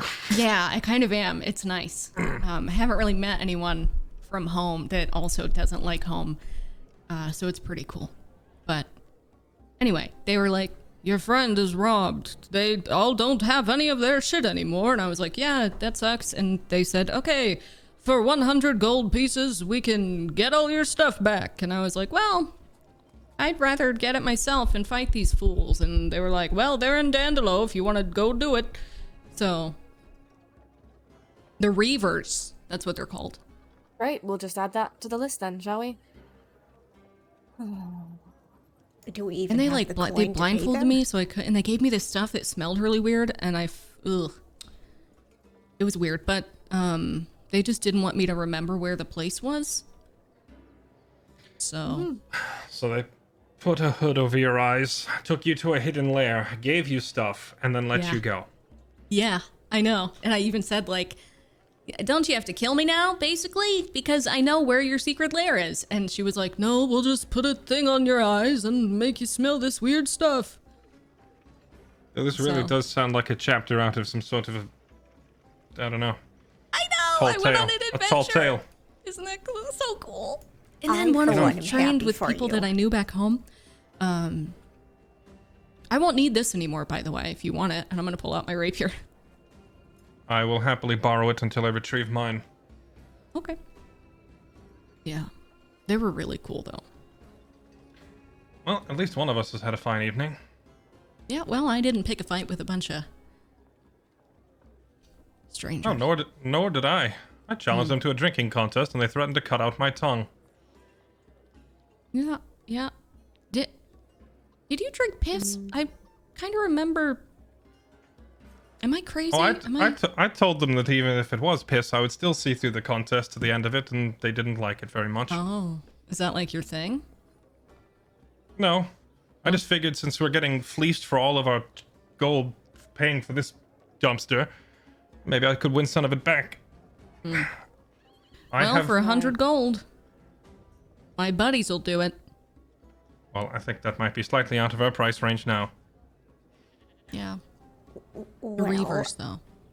I mean, who's to say Guinness might not be able to help us out a little bit? I mean, we have saved his life. Maybe, Somehow, I doubt he'd be willing to part with that much gold.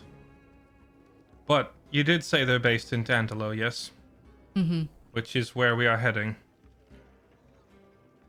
Yeah. So, quite likely we'll see them again. And then we can fight them with none of our weapons. Well, you and he do not need weapons. For starters. In fact, I don't think I've Yep. ever seen you use one. So I'm not sure why you're... Anyway. no, I definitely Right, need my staff. I guess I'll just take them on my own then, shall I? And yeah, doesn't really need his staff to cast anything. I can't cast anything. Yeah. Really? I've never seen you cast without one. Yeah. I mean, you're the expert on magic, you tell me.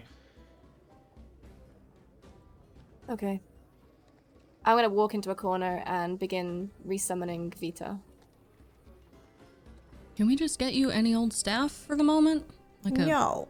stick? The- No? The staff chooses the wizard. It's not anything to do with just picking some twig. No. Okay. Yeah. I feel like I've heard that before. I feel like a part of me is missing. I know Are you that okay? feeling. Can you double check all his fingers, please? Oh, I'm fine. No, I just mentioned to fix that, well, I mean, I guess it's just part of the process, when you're dead, you start to decay. My pinky's starting to feel a little loose. Let me see. I'll just Let me see. I'll let it fall naturally. I'll No, kiss don't it. I'll don't kiss it, make it better. Oh, you'll kiss it? Yeah. Oh, okay. Oh, thank you. Mm-hmm. I hope it stays a little longer Mm-hmm. before I have to part with it or eat it. What does that smell? Is that somebody cooking? Or... Never mind. Peel your eggs. Ah. The orc walks in, hands in just a hard-boiled egg to each of you. Sleep Ew. well. Thank you. You too. And leaves. You guys ordered eggs? What? We're sharing a room. Hard-boiled eggs are delicious. You can have mine. I don't. Nope. I'm okay. Mm-hmm. Perfect. Nice. Oh, okay.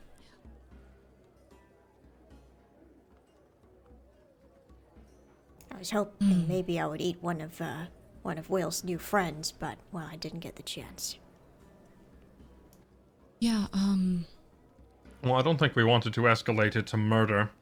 I've been in a number of barroom brawls. Getting beat up is one thing. Getting some stuff taken, had that happen before. But leaving them dead in the streets, that's going to result in the town guard chasing us to the ends of the earth, and I'd rather not have that.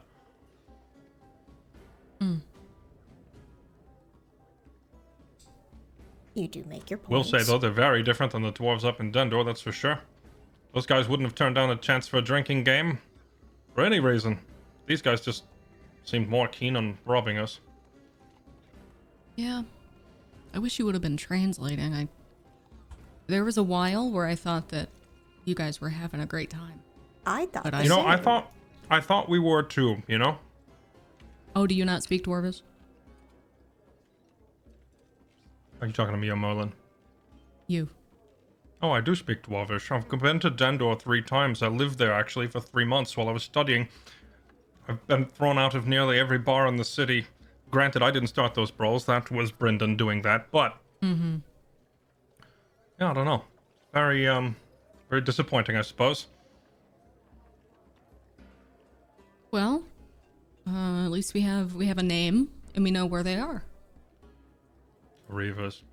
Thanks Brad, have to I ever me, heard of the kind Reavers? Give me a history check.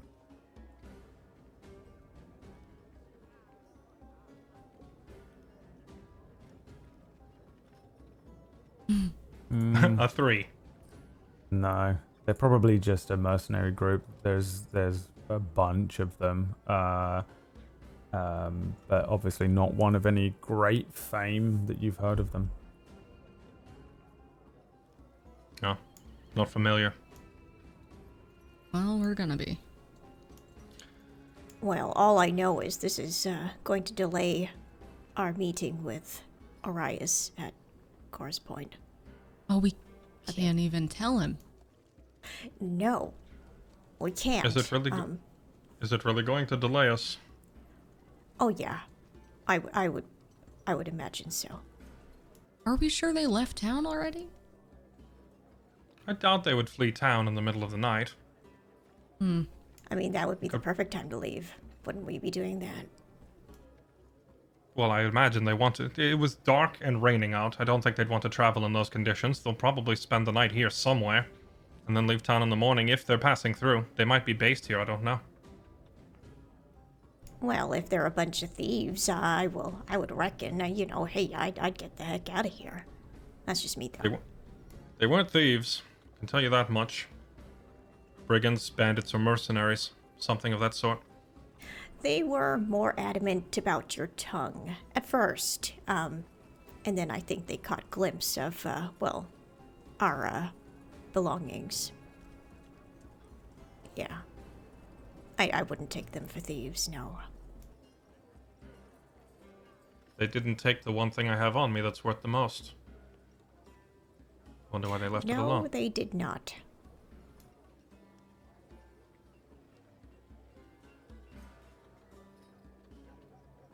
Regardless, though, this is the situation we're in, and we will deal with it.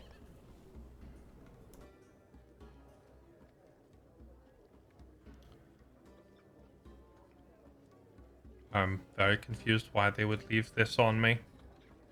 This golden necklace is by far the most valuable thing that I own, and they didn't take it. Maybe they didn't see it. Perhaps. I did think it prudent to keep it underneath my armor rather than display it while we're in this place, but surprised they wouldn't have found it regardless. They didn't seem too smart.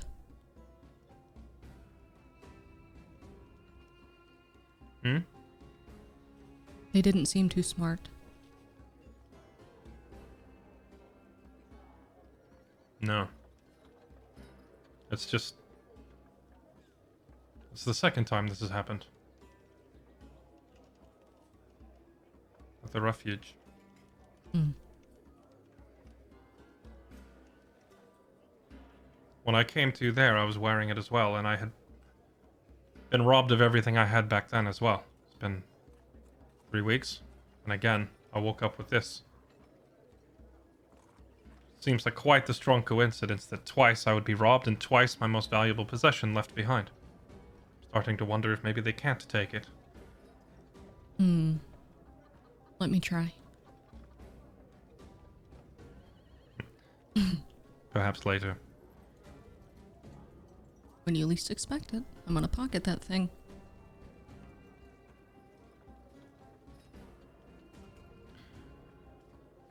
Alright. Let's lick our wounds then. Hit the road in the morning. Maybe I can see if these guys are still around.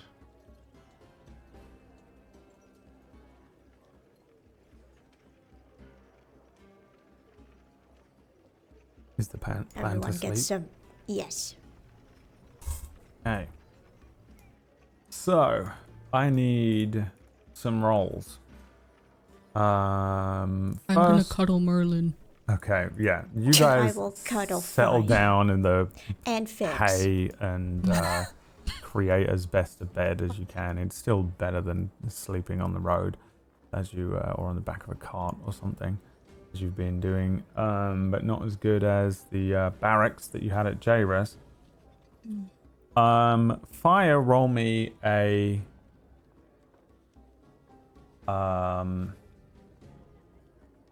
wait, first of all, actually, are you trying to steal this thing off of his neck in the night? How did you know? How Right. did you know? Roll me a sleight of hand check. Will, what's your passive perception? My passive perception is 12. There's a point. There's just probably a point in the night where Fire, you go to sneak this thing off of his neck, and then you realize that Will is completely awake. Will probably just says, We're just Brutus says making eye something like, I'm contact. still awake, and grabs your hand and pushes it away. Okay, nighty night. I was just saying good night. So Pat him on the chest and go back. And then I will need you to make me a wisdom saving throw, please. no thanks. Oh, Okay. Nice. Second wisdom saving throw from Fix. 22. And a third wisdom saving throw from Merlin. You don't need to make one, Will. Hey. All makes. Scary, though, isn't it? I feel left out. Alright. I'm rolling one. He would have got a 17 if you'd needed to make one. And then I guess just Fairlight, just roll me a d20. A 7. You get no information of those, which is always really fun as a DM, but terrifying as a player. The evening passes. For the most part, you hear the bar quieten down. It does seem like a few people do remain behind. Go and a few of the patrons of the bar seem to just stay awake, drinking and talking through the night in multiple different languages. At points they're speaking in Elvish, some points they speak in Orcish. You can hear the voice of the big orc, he's clearly in there as well.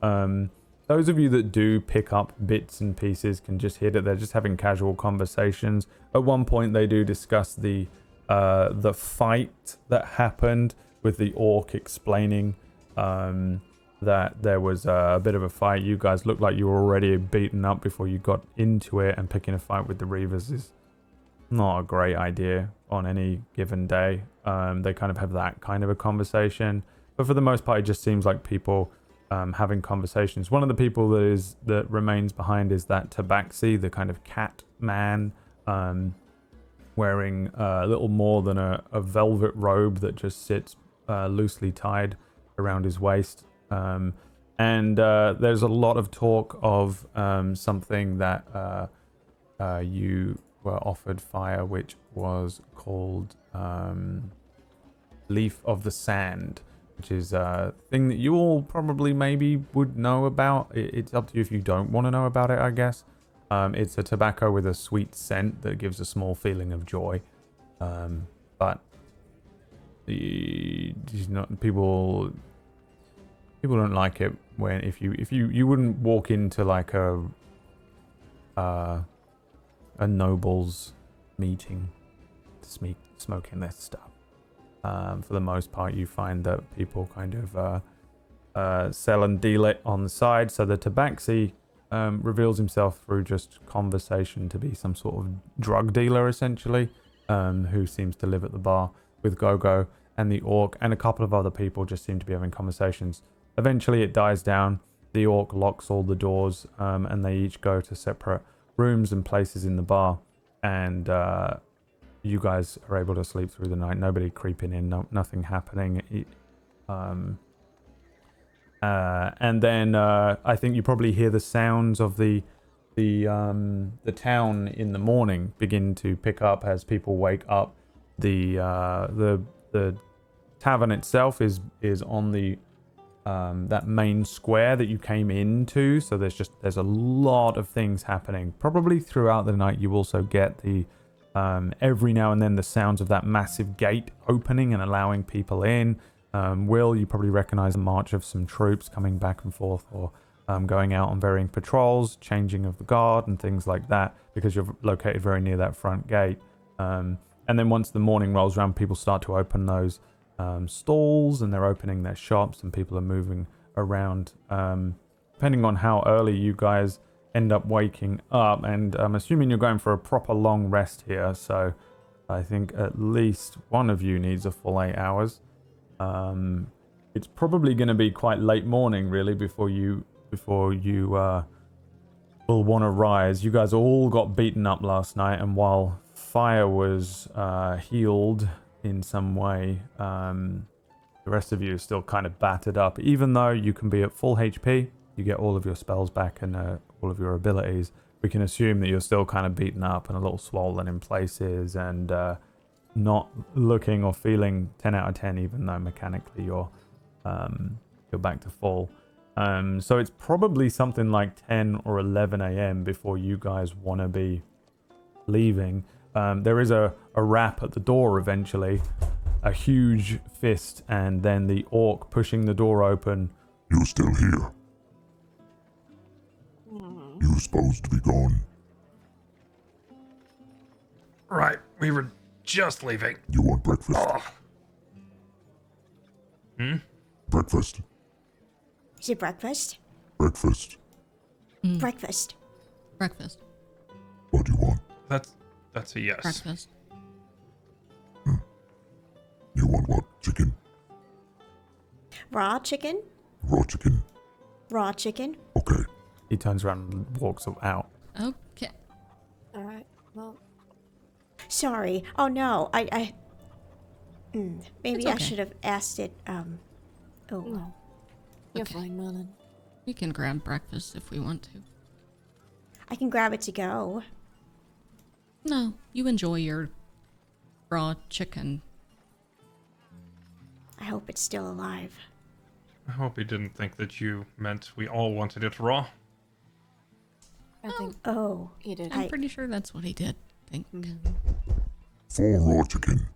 He walks in Thank with, you. with 4 Oh. dead chickens, holding them by the legs. Perfect. He places Wow. them on the table in the middle and says, 1 silver. Fire? Do you want to spot this one for us? Sure. thank you, Fire. Mm-hmm. I'll pay you back. Oh, you don't have to pay me back. You don't have to. It's fine. I'll buy you a dead chicken every day. Anytime you want. Deducted from her wages. I'm not You were keeping the here list for a at all. reason. Gogo says you eat chicken and leave now. Oh, right. Okay. I will Okay. eat this Gladly. chicken. I must clean room. room looks like it's never been cleaned ever. And he leaves. Okay. I want to get Vita to. I want to see if I can get Vita to cook the chicken just by holding it. Sure. What does Vita need to roll? I guess give me some sort of dexterity check to see if he can contain his flames in a way that allows him to not just absolutely obliterate this chicken. Oh God. You know what he does? He sits 17. there, and I think that this becomes a situation where you almost turn Vita into a campfire. But he's floating and not setting fire to anything in the room, and you're able to just hold the chicken and turn it above him. It takes a while as you cook up one of these chickens above Vita. You have 3 raw chickens as well if you don't want to eat them all immediately. I mean, Merlin's already eaten one. I've had one. 100%. Oh, yeah. It's all gone. Yes. It's not, Gobbled it like up. half of the bones are gone. And, but you still I have 2 offer- others if you want to keep them. I offer some of the cooked chicken a fire. Thank you. I can take your raw one. I kind of like sat there, and I imagine kind of over the days, this sort of connection between Vita and Fix has got like stronger, so just able to control Vita a bit better and better. Vita's like better behaved. I also imagine when we sleep at night, I use Vita like a campfire, keeping us warm when we're sleeping. Just Yeah. kind of hanging out there around us. Yeah. Vita is... It's not ideal for Vita to be in like full flame form inside. Again, he's not like magic fire where it's not burning things. If he touches the hay, it's gonna go up. If he sits down, you know.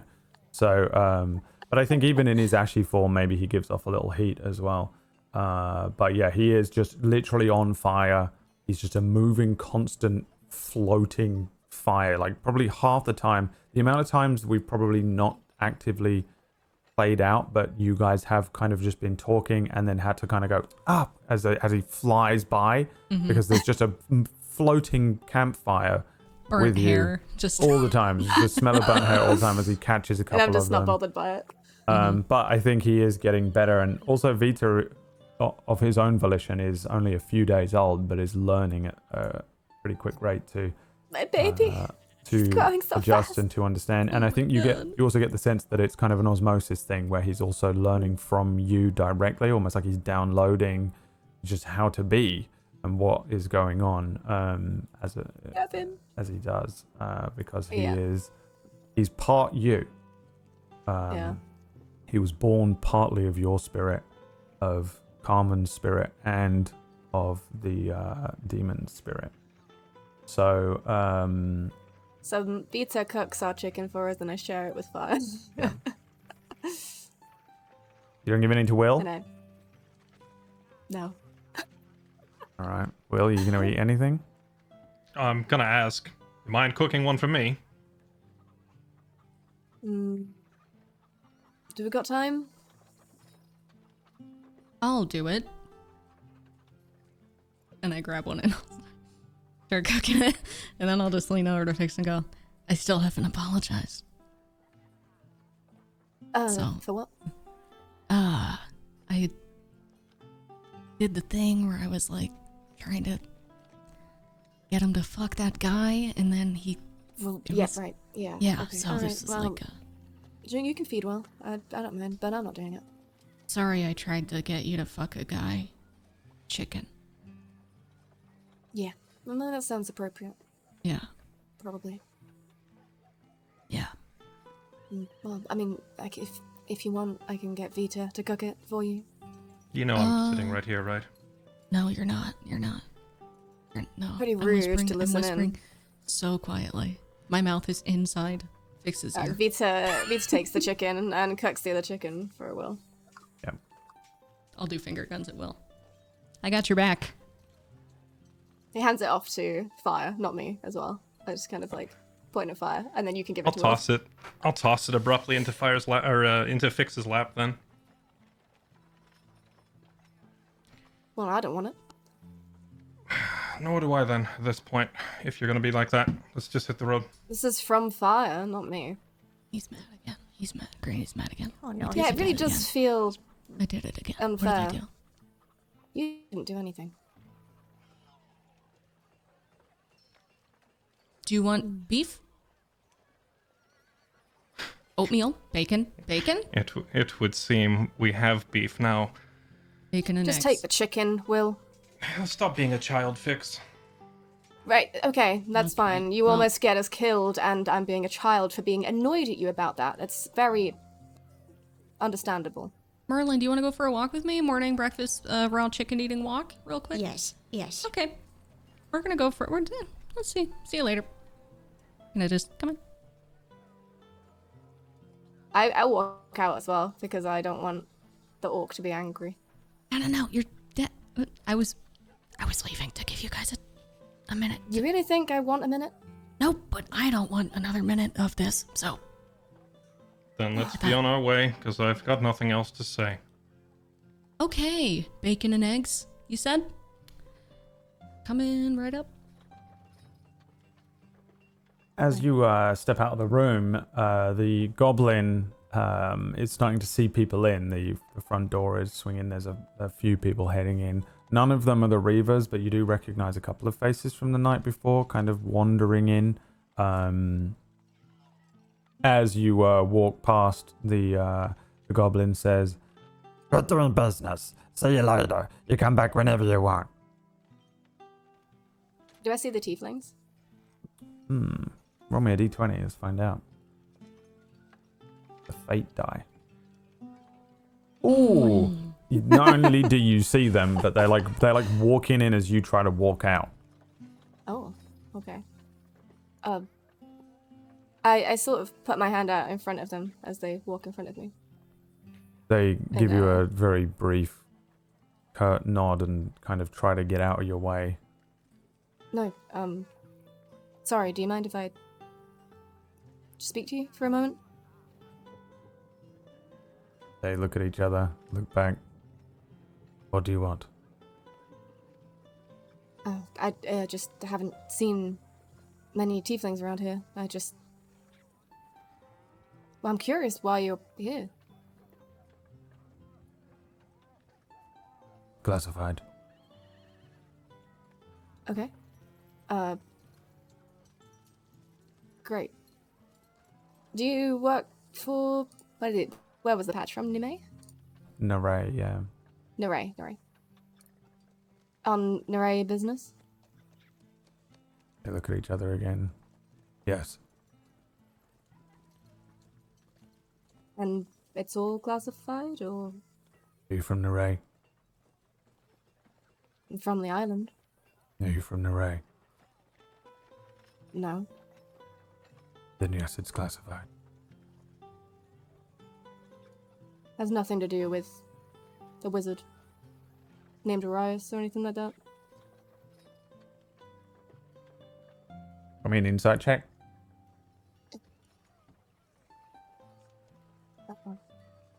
Well, Makes it, breaks it.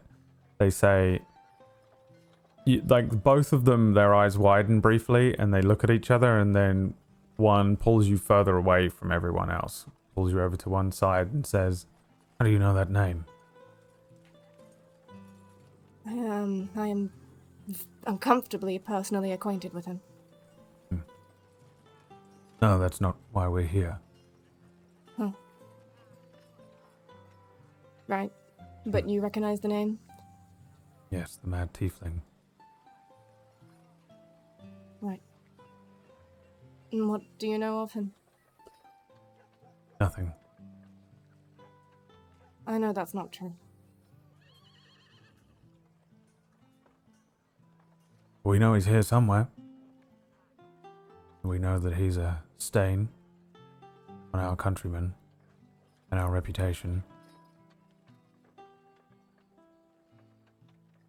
Mm-hmm. And we know the king wants him dead. And we know there's a bounty on his head. Right. So where is he?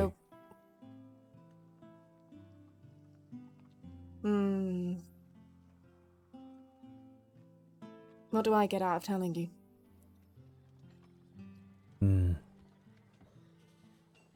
What do you need? Got your ass kicked last night. Robbed? Yep. Gold then? Gold would be good. What do you know? Maybe weapons for my friends. Weapons. You think we're a walking armory? No, but I know you probably have resources. We've got a few coins. How much? Depends what you've got. An actual location or an idea? No. I know where he'll be in 5 days' time. That's very specific. Just give them an even look straight in the eyes. Well, let's say 50 gold. 100. I'll give you 70. 100, and I can tell you what he's trying to do. What he's trying to do, other than kidnap children. Yes. Fine. Do you know what he's trying to kidnap children for? No. Right. I do. 100 gold. Humor me. What will you do if you find him? I assume go for the bounty. That's right.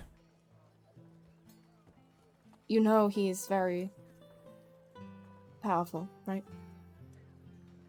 Not to doubt your skills. I've killed wizards before. Yeah. He's a bit more than a wizard these days. He's elusive. Yeah. He's found another way to draw power. It makes him more of a threat than the average wizard. Okay. Give me the gold, and I'll let you know where he is in 5 days' time. The one that you've been speaking to, a tall tiefling, quite thin but like kind of wiry, muscular. You get the sense that he's quite athletic, probably quite fast, similar build to maybe what Fire's got going on. Nods to the slightly shorter, stronger looking tiefling. Both of them kind of brick colored skin, as opposed to your kind of lighter blue. But the taller one nods to the shorter one, and he turns around and pulls out a bag behind him, sets it on the table, and begins to count out from some coins that it seems to be a decent amount of coin that he has. They look at each other and nod, and he hands a bag over to you. 100. I take the bag. Gore's Point. 5 days' time. He travels with a bandit group, known as the Leon Viperum. So that is true. Yes. Was it him what burned that town? Yes. Somers Point. Tom's Point. I was talking about the refuge. Needed that too. Well, you get that one for free then, I suppose. Very well. Thank you for the information. If you do manage to take him down, I'd love if you would somehow pass a note on. Maybe come back here and leave it here. Just to tell me you've done so. Your name? Fix. I'm Carius. This is RK. Pleasure to meet you. Thanks for doing business. Yeah, good luck. And good luck to you. You'll need it. They turn away from you and head over towards where they were seated last night. They sit down. You can see that they're discussing something, like a few looks up at you. For the first time, you see the smaller one suddenly begin to speak a lot quicker than the other one. But hushed voices away from you. You can really probably make out what they're saying to each other. The orc is standing at the door. He leans his head in and says, Going to stand there all day. Well, I apologize for wasting your time. I'll walk out and join Fire. yeah, the group of you are outside right in front of that big gate that leads out of town. Give me perception checks.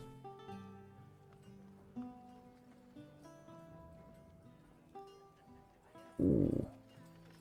We see everything from our 4K satellite. Yes, you guys have 360 vision. Fix, Merlin, and Will. What sucks for you is that this is purely just to see if you recognize anybody out here, like Guinness. or Ezra. You actually don't. And also you notice that Guinness's carts have gone where he'd left them from. He stabled the horses elsewhere, but the area that he seemed to have left the carts before have left. Whether that means that he's somewhere else in town or whether he's already left the town, you're not sure, but he doesn't seem to be here in the carts where a lot of these traders seem to be storing the things. They seem to be able to pay the guard here to look after their wares overnight by the front gate, because there's a pretty large military presence just outside.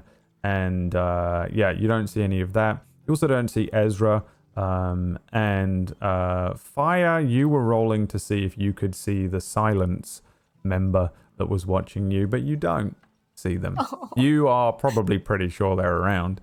Yeah, I'm just like, I don't see them, but I'm just like... Yeah, but you don't see them. There is, in fact, nothing or nobody here that you recognize. You don't see any of the Reavers or anything either. What would you like to do? Are you going back into the town to spend some of that gold, or heading straight out?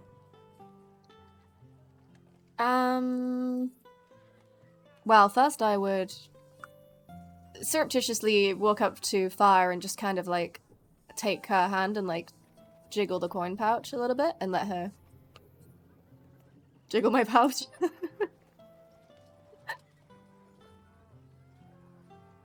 Hmm?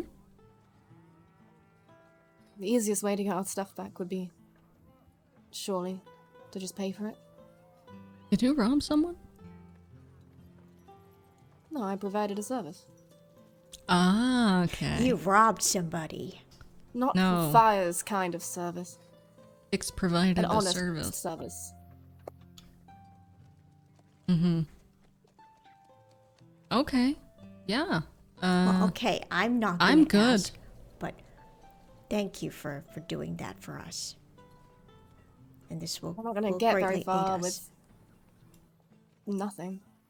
And we don't have much time to go and get this sorted out. But it looks like if we're going to go try and find Arias, they're probably going to be there as well. Which might work in our favor. Are they hunting him? Looking for the bounty, perhaps? Yeah, I imagine they just want the bounty, but... Well...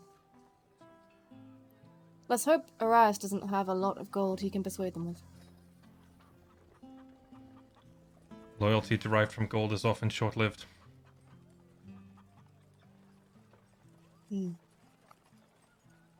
Well, Well, what do you want to do? You can either get your friends to get our things back, or we can just buy new things. you guys pick. I have all of my things, so... I do really want my staff back. I'm not sure how long it would take. Could ask them if you guys would want to go that route. They took my ring. Oh yes, they So you took want your mine things too. back. It's not something that can be bought back. Neither can my staff. I'm there with Will. Okay. Yeah, I'll just tell them that I want to hire them then. I will hire my friends who I met last night, and I'm gonna take them up on their offer. You make it sound like you're talking straight to them, but you're just Yeah, talking to it's- us. Yeah, everyone roll me a perception check again.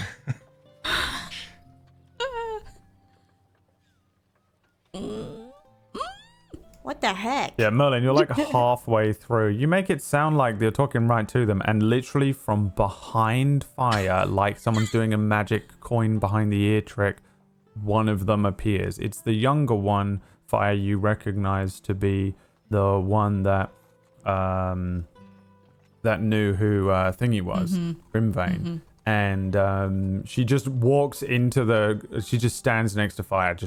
It's weird and unsettling as she just kind of stands there. Where'd you come from? And she nods her head to the rest of you and then turns to you, fire and just does a few hand gestures that don't mean anything to you, but she seems to be standing there looking at you.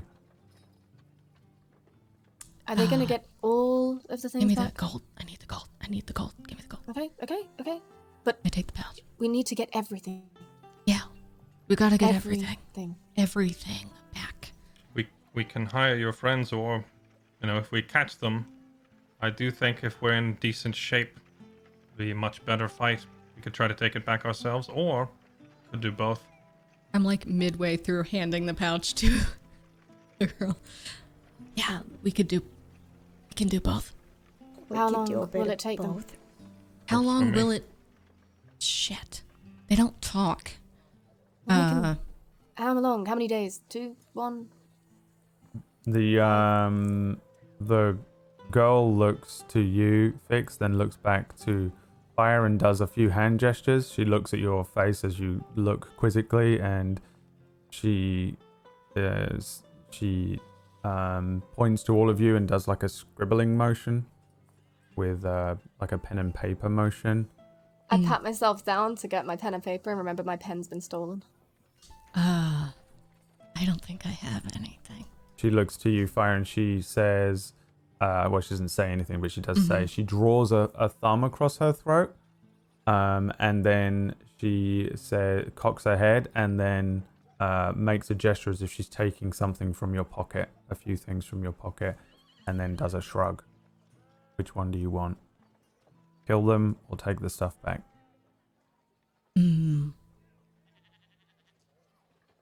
Both? Is both an option? If we get our stuff back, Holds you up can two go and kill them. fingers. Actually, yeah. You just get the stuff, and then we'll, We can come back for them. we'll do that part. She points to the ground and then holds up two fingers.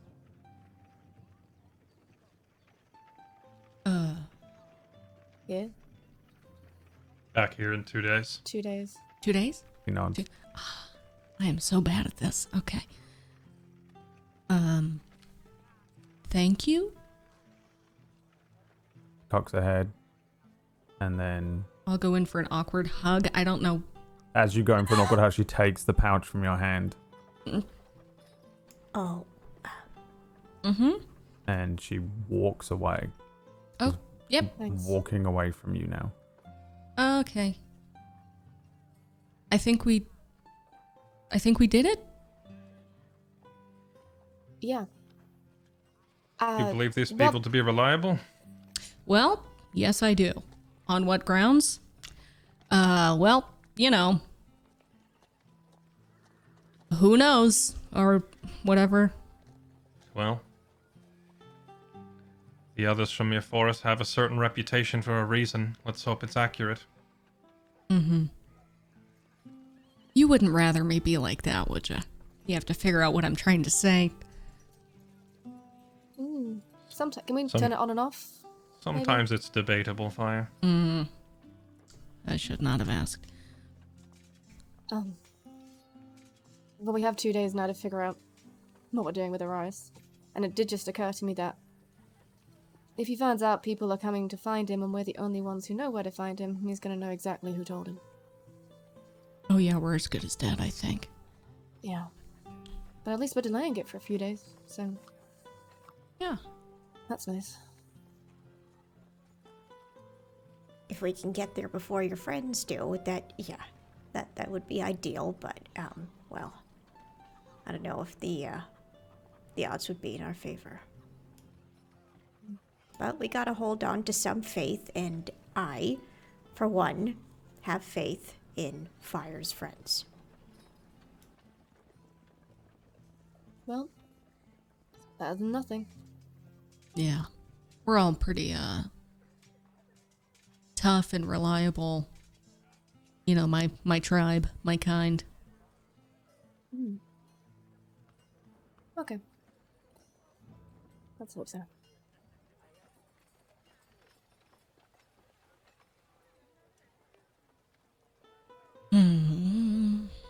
What are you gonna do now? You staying in town for 2 days? Dandelo is about 2 days away. Hmm. We Well, might have to you'd consider probably about a doing day and a odd half. jobs. If you didn't really rest much, you could get there by tomorrow afternoon. On foot.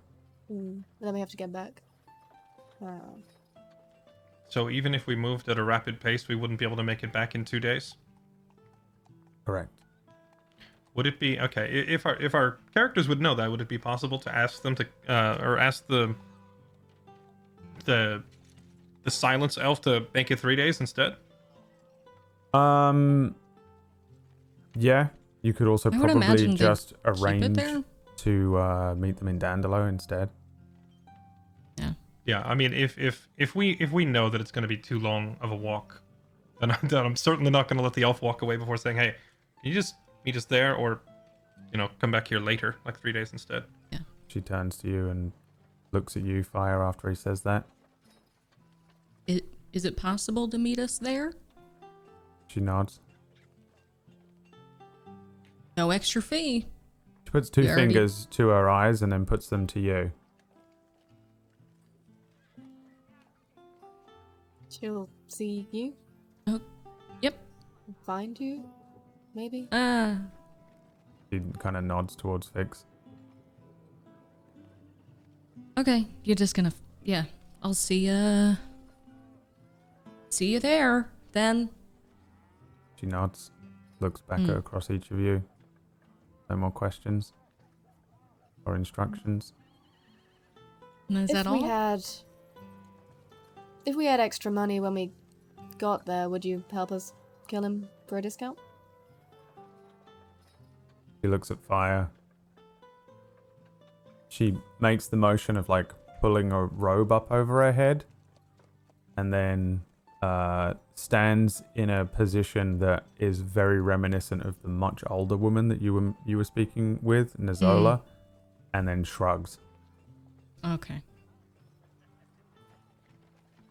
Take We that can as figure that out. not up When to we get her, I think. Okay, I don't suppose you have a direct line to the boss lady, do you? She winks at you, Fire, and turns around and begins to walk off again. Okay. Yep. Yep. Oh. This is Was a it very helpful that I interesting way to talked really negotiate. loud? Okay.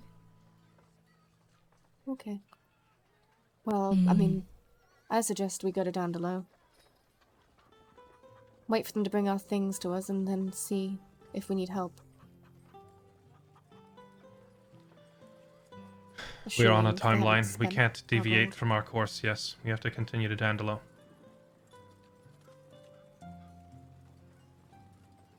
But wonder if we can see if there's a merchant going there already. Might want to hire us. Maybe someone like Guinness, but less talkative.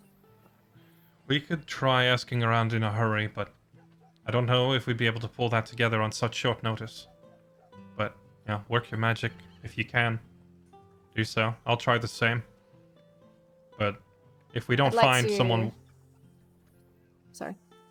If we don't find someone willing to hire us in the next hour or two, I think we just need to hit the road ourselves, because there's not going to be time otherwise. Mm-hmm. I'd like to straight away look around for any... I'd like to see where the carts would leave the town, and then see if there's any carts in the process of getting ready to leave or leaving. Yeah, give me an investigation check. You can have advantage since you and Will are kind of doing the same thing. An 8. Oh no. This is Can I... work on. Well, that one guardsman here, that I'm acquainted with, Percy Longshore or whatever his name was. Mm-hmm. Can I go like seek out the guardsmen and ask them if they can recommend a merchant that might hire us out, like if they have someone who passes through, and even better, try to get them to recommend me. I'll go see if I can put my persuasion ability to use. Yeah, give me an investigation check as well.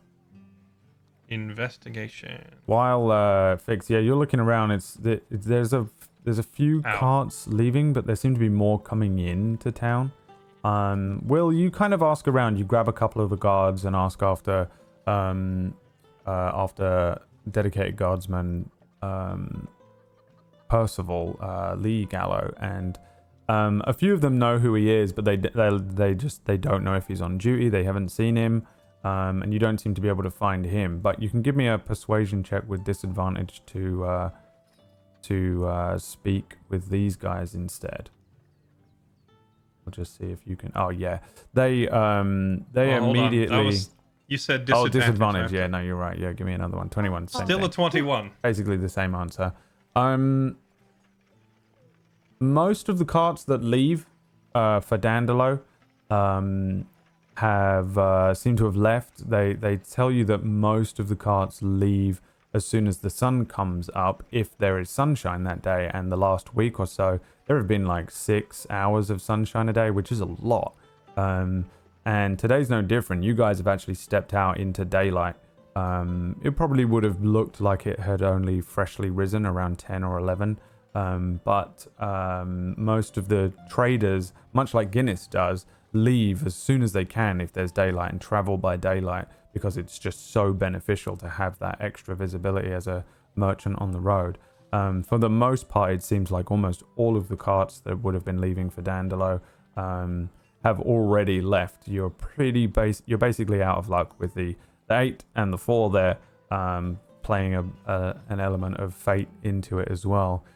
You seem to be out of luck, and you can spend some time looking around, seeing if anyone is leaving later in the day. But like you said, it would take you a little bit of time. You can mark off mark off another hour or so. But yeah, you're pretty sure that most of the carts left as soon as the day come up. They make a mad rush to get out and on the road while they can.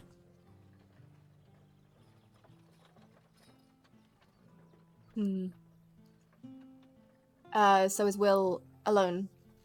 Or is Will with us still? We can assume that you went away, you spent 15-20 minutes doing this, and now you've come back, regrouped, and yeah, Will, you can have informed them that most of the carts leave as soon as daylight appears. You suddenly see all the traders rush out of the gates. On top of that, both of you are quite aware that it doesn't seem like there are any traders leaving. A handful trickling in, but not really, not much activity when it comes to traders and carts at the main gate. No luck on the carts.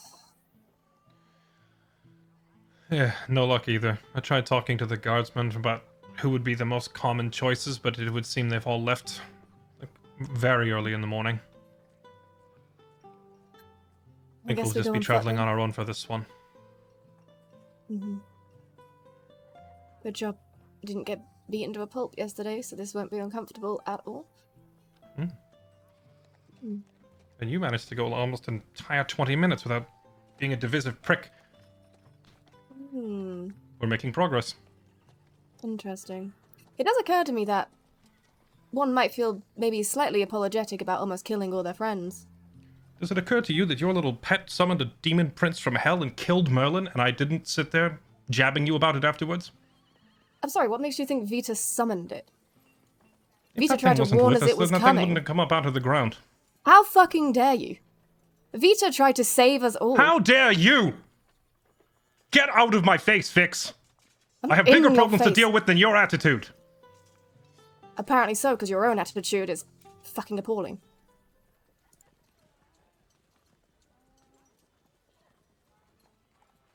We, or so I thought, were friends. And yet, So can you not every see- single day you make me wonder why. Well, I think that Merlin would come in between and just look up at both of them. I'm not going to ask you to apologize for almost getting us all killed. I'm just going to say that if Merlin's hurt again because of a decision you make, you'll regret it. I have already saved your life so many times that I've lost count. I don't want to hear it. I do not want to hear it. Let's just all stop for a moment, okay? You do not see me sitting here throwing a pity party every single time one of you makes a mistake. Right, you think that's a pity party?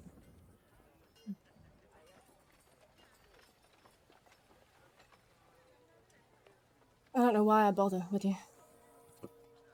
Look, I understand tensions are high now, but we cannot time is of the essence, and we are just days away from meeting Arias again.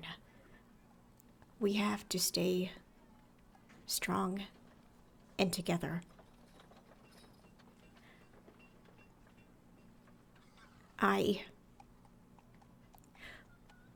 That day I died. I had my faults too.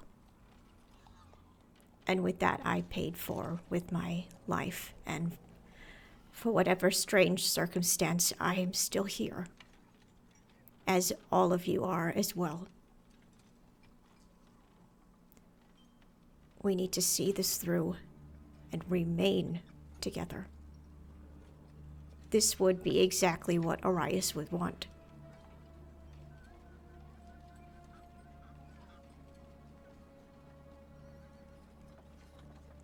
Sorry, I may have overstepped.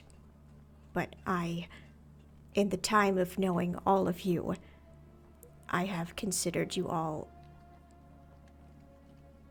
very dear friends. And I do not have many. Being a hermit, I was alone most of my time.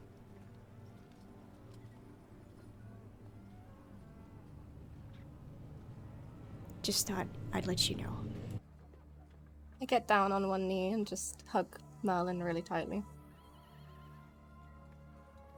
He hugs back even tighter. I won't let you be alone again. I don't have to worry about that anymore because I have you guys.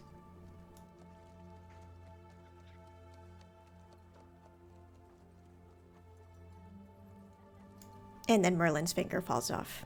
Oh. Well, we knew that was bound to happen. Do I notice? I'm sure you do.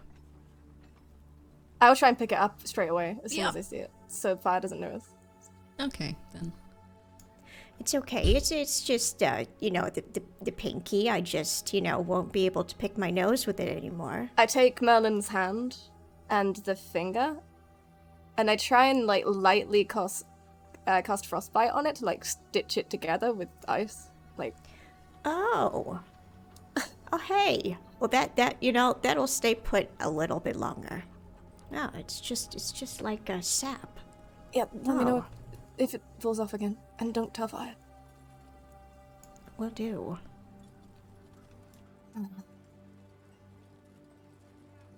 Alright.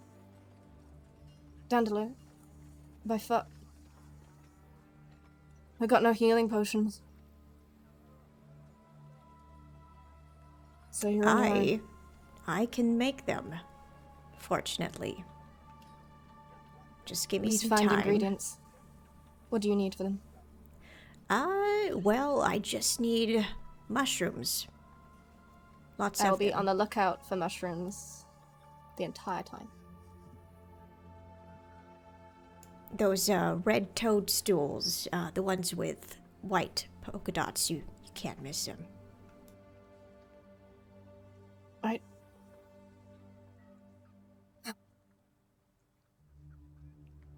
Let's go then. Stop wasting time. And I will walk towards the gate. Merlin follows. You each head towards the gate when the guards stop you for a moment and have a quick back and forth about where you're going, and presume you're open with them, tell them that you're heading towards Dandelo. They tell you there's a shortcut that you can take by foot, that it is off-road. If you wanted that information, they will let you know that when traveling to Dandelo from Kira by foot, there is a shortcut known as Twin Rock, which is a shortcut through the wasteland off-road. It can reduce the travel by a considerable amount. I will quickly show you where it is on the map, so that you guys would have been verbally told that here, on this part here, this is a little shortcut, and those two rocks are known as Twin Rock. And you would be very aware of it. And I think we see the four of you have this brief conversation. The guards give you a little lay of the land to give you an idea of the best route to travel. And you begin heading out of this this small town, the castle and the plateau that it sits on behind you, with the sun now kind of heading up towards the center of the sky. And you start moving on foot, the four of you, through the farmlands and the trading posts outside of Kira, and follow this this basic road that heads south towards Dandalo and the kind of wasteland desert. I say kinda because it doesn't come with the heat. It is not a desert because of heat. It's just dead land. And that is where we end today's session. Thank you so much for playing, players, and thank you so much for watching, watchers. And we'll do a quick round of shout outs here before saying goodnight, and we'll see you next week. Let's start with the drama bananas. We'll go with Fairlight first. Who are you? Where are you? How are you doing? Hi, I am Jesse, aka Fairlight. You can find me on twitch.tv/Fairlight_Excalibur. I'm currently playing Will, the most popular character in the campaign, who his decisions are just mutually loved by all, universally. Thank you so much for hanging out with us today. I'm glad you all enjoyed. Yeah, I had a certain rule with these two taverns in town, if you couldn't tell, that one of them was kind of a nicer place establishment, and the other one, Go-Go's, is kind of like one of the cantinas in Star Wars, where, if you'll recall, like the Mos Eisley one, everyone just gets killed by Han Solo shooting first, or Obi-Wan brutally murdering, cutting off that dude's hand, and that's kind of what the vibe of this place was. So except in this case, the dwarves are Han and Obi-Wan. Everyone in there is violent. Everyone. And, you know, sometimes just knowing dwarvish culture and knowing who they are, it only goes so far. And, you know, saying, I don't know, I can't remember what you did, call them pussies or something. And they were like, well, all right, fine. And, you know, it was just one of those situations. You're in one of those rough bars. There are all these blokes sitting around drunk. And what happens, man? Sometimes you get robbed. I fully expected to get smacked around as soon as it escalated to violence. I didn't realize the rest of the party was so badly crippled. Yeah, you guys were in a bad when I went to the battle map and it showed everyone else with 2 health and 3 health, I'm like, oh. Yeah, you guys haven't really had the chance outside of a short rest from the troll fight, which was rough as hell. So remember, the troll fight was earlier that day in terms of the characters. You guys, at the end of the afternoon, as the sun was setting, went and saved Ezra and dealt with the trolls. Then you had a short rest on the back of some carts into town.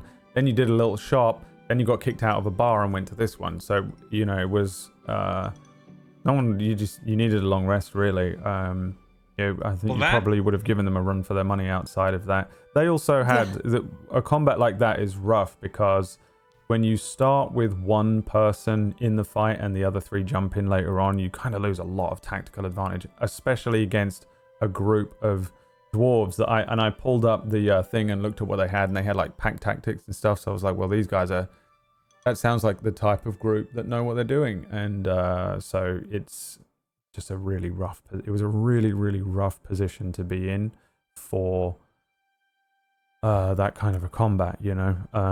Technically speaking, you also rolled. Oh no! 19, 20, 20, 19. You did it. You crit us like 5 times. If you don't think I'm playing the lottery tomorrow, you're crazy.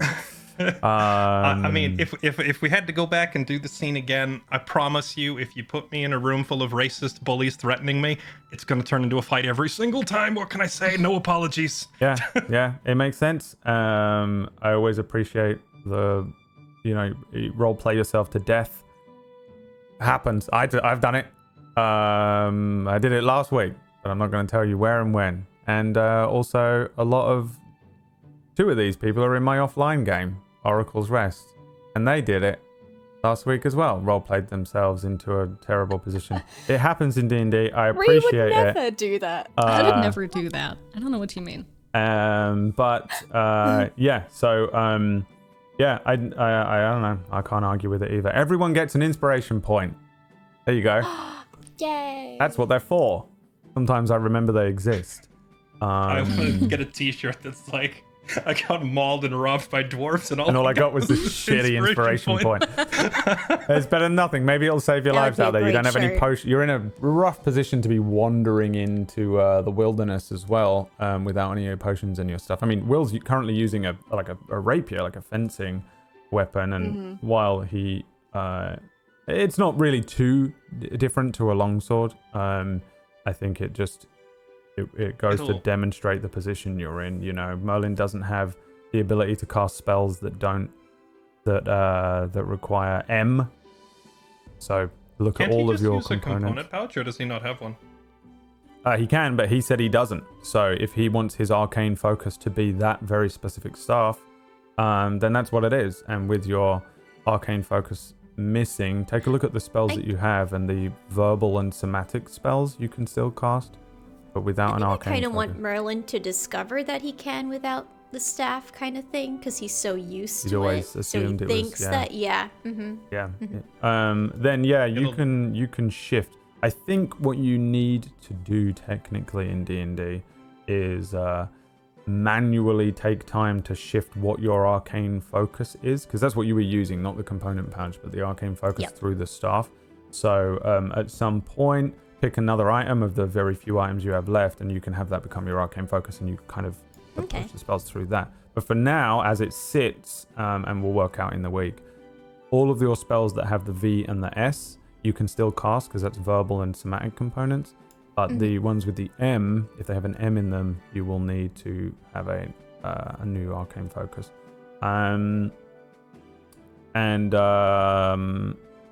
That was, I was going to say something else, but I've forgotten what it was. So instead, we're just going to go to the other drama banana fix. I mean, you did earn 100 gold. That's not bad. You met those two suspicious tieflings. Yeah, can't wait for that to bite me in the ass later. It was as soon as we walked into the bar, and it was like, everybody looks like a bandit. And it was like, they're going to fleece you for the rooms. And I'm like, you know what? Don't want to stir the pot. Just want to sleep tonight. Just want to get to bed. And then there's a giant sound of a pot being stirred behind you, and you turn around and dwarves are swinging axes at will. That's what it is. Yeah. It is what it is. It is what it is. Anyway, hi. I'm in a hotel right now. Yes. My roommate, or the person on the other wall hates me right now. They're my co-host tomorrow. Yeah, you can catch me usually at twitch.tv/Leah. Usually sounding a bit better. That's all I'll say. Thank you. It didn't sound too bad. It was fine.